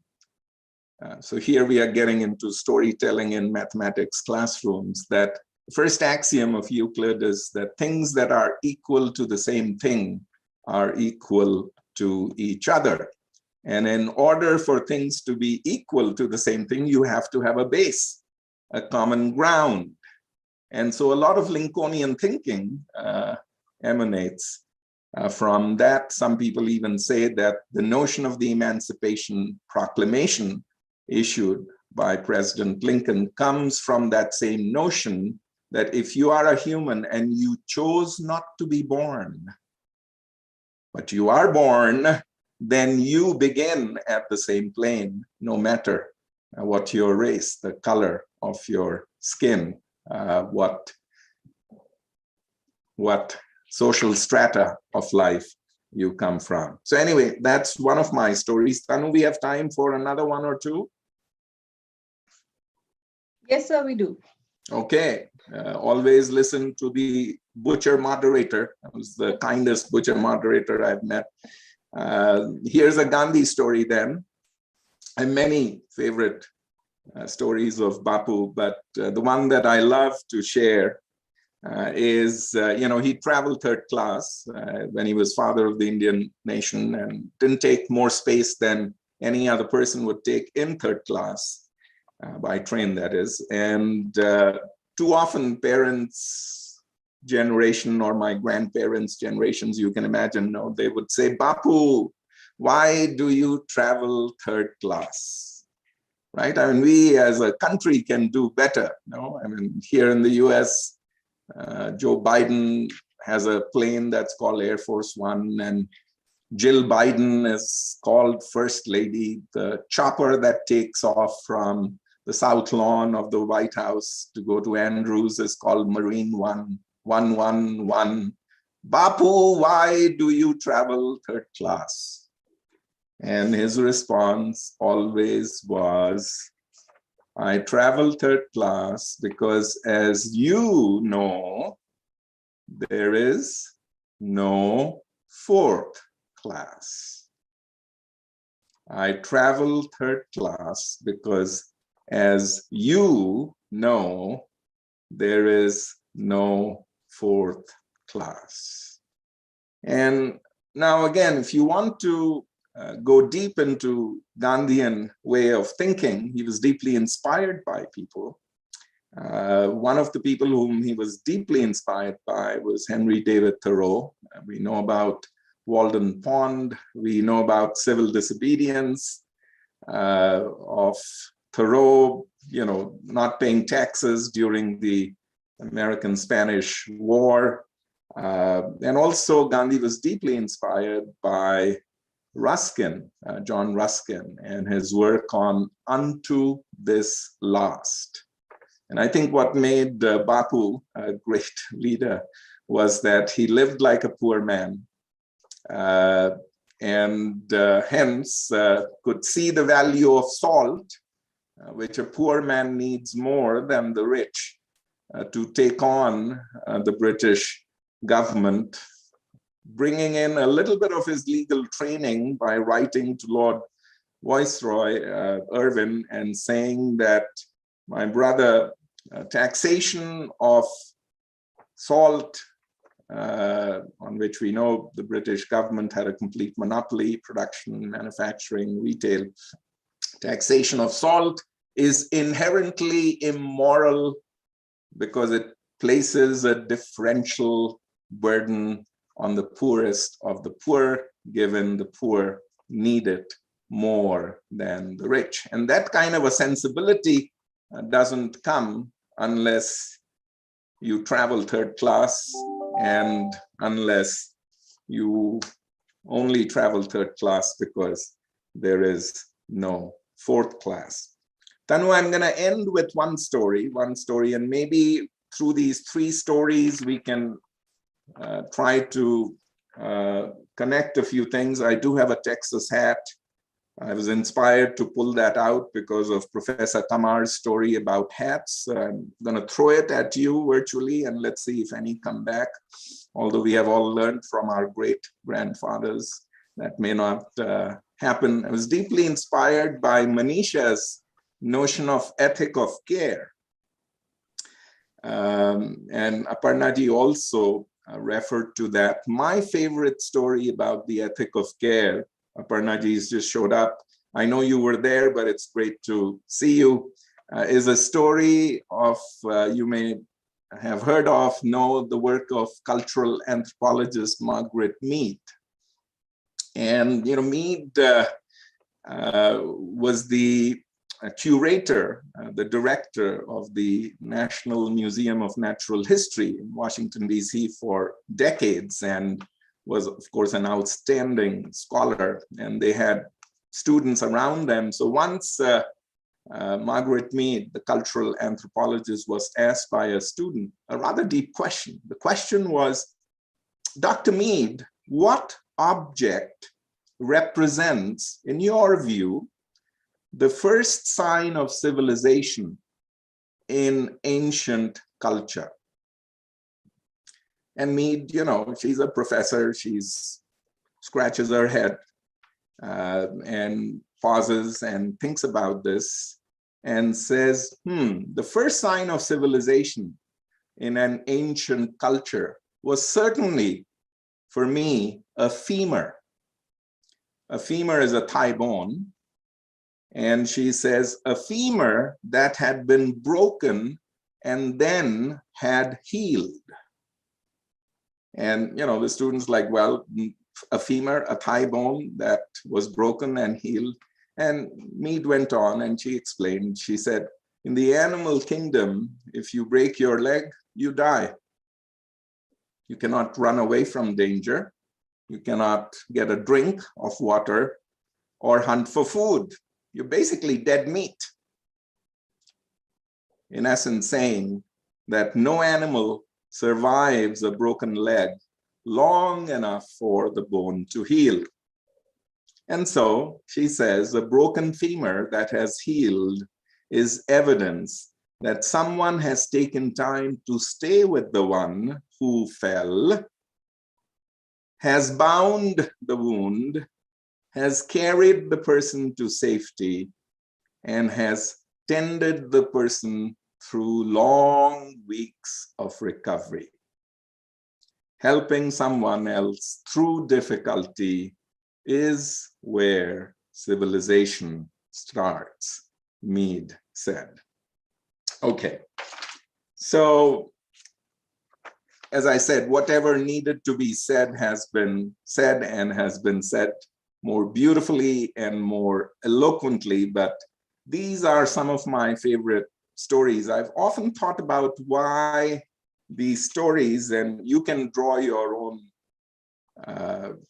conclusions with respect to, why these stories may speak to you, if indeed they do. But as has been said, stories take us to places we have never been. Across time, can be on a battlefield in Gettysburg 150 years ago. You can be riding a train with Bapu, even though I was born 14 years after Bapu had passed. So they take us across time and space. You can ride on the shoulders of giants. And you can be with ordinary people like Gayatri or Gauri, or be with those who are marginalized and oppressed and subjugated and silenced or rejected. Stories, as Aparna has said, and as Manisha has said, they provide insights, they provide ahas, they provide a pause, a revelation. And good stories, in my opinion, elevate us through insight. They inspire us. Go back to Lincoln. These are stories that sort of tickle or arouse the better angels of our nature, or at least evoke the better angels of our nature. So I'll end with a beautiful quote that I absolutely love. Aparna, I thought of this quote because of your beautiful story about truth and stories. Yeah. And this is a quote by G.K. Chesterton. This was written about 112 years ago. Chesterton, as you know, was a political essayist, a writer, used irony in beautiful ways. And about stories, he said the following. He said, stories, he actually used the term fairy tales, but you can substitute it with stories. He said, fairy tales are more than true. Fairy tales are more than true, not just because they tell us that monsters exist or bad things exist. fairy tales are more than true, not just because they tell us that monsters exist, but because they tell us that monsters can be vanquished. So whatever monster you are dealing with, racism, sexism, discrimination, prejudice, stories can take you to places much like the Wick story, and at least evoke the notion within you through ethos, logos, and pathos that perhaps you have a role to play in the picture. So Tanu, thank you for having me. We met in June of this year. I don't know why I'm on this panel, but maybe it has something to do with it. Manisha, I remember well because we first met in Karlstad, Sweden. And Manisha, that was my 49th birthday. I do remember that well. So time and space, stories, that circle of influence that you were talking about, Aparna, and how stories sort of crisscross, here we are. Thank you for being on this call. Thank you so much, sir. You not just told stories, but you connected whatever everybody had said at the session. So it was more like a conclusion part than just storytelling. And with this hat on, sir, it seems as if you're coming out of screen soon and we'll be talking about more stories. So since we don't have much time, we would love to listen to you over and over with more stories, sir, but maybe for the next time till we meet again. And I would request Professor Dheeraj to quickly conclude the session because we are already out of the maximum limit given to us. So Professor Dheeraj, over to you, please.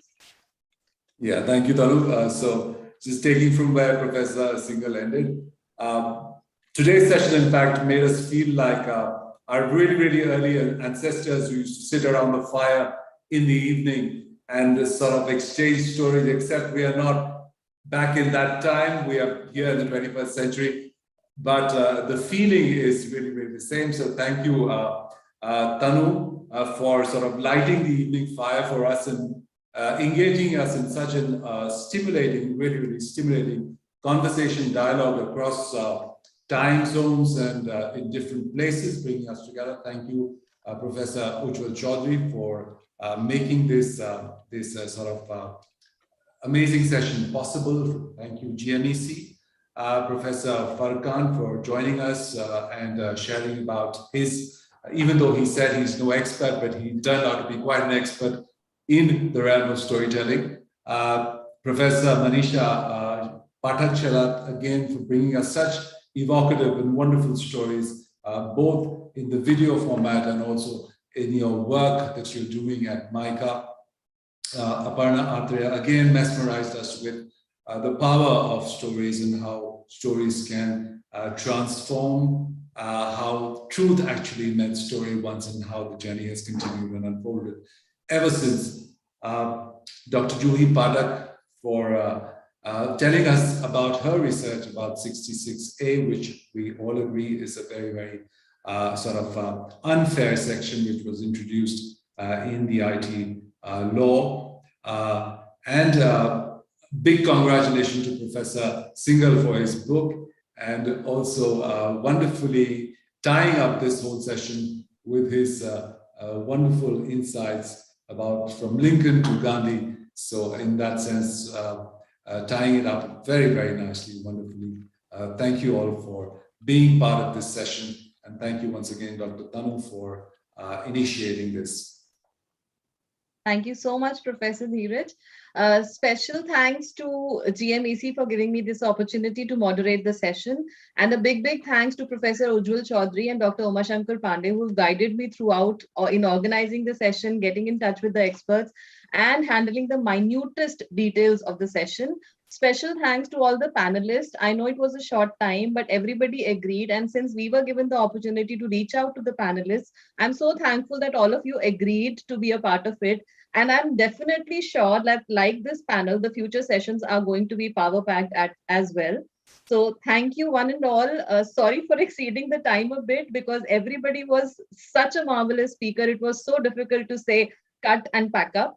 But now I think it is time to say cut and pack up. Thank you everyone for being with us. Thanks for sharing your insights. And I hope we'll be joining again real time in real situations, not on a webinar, but on a virtual, not a virtual platform, but a physical platform. Thank you so much.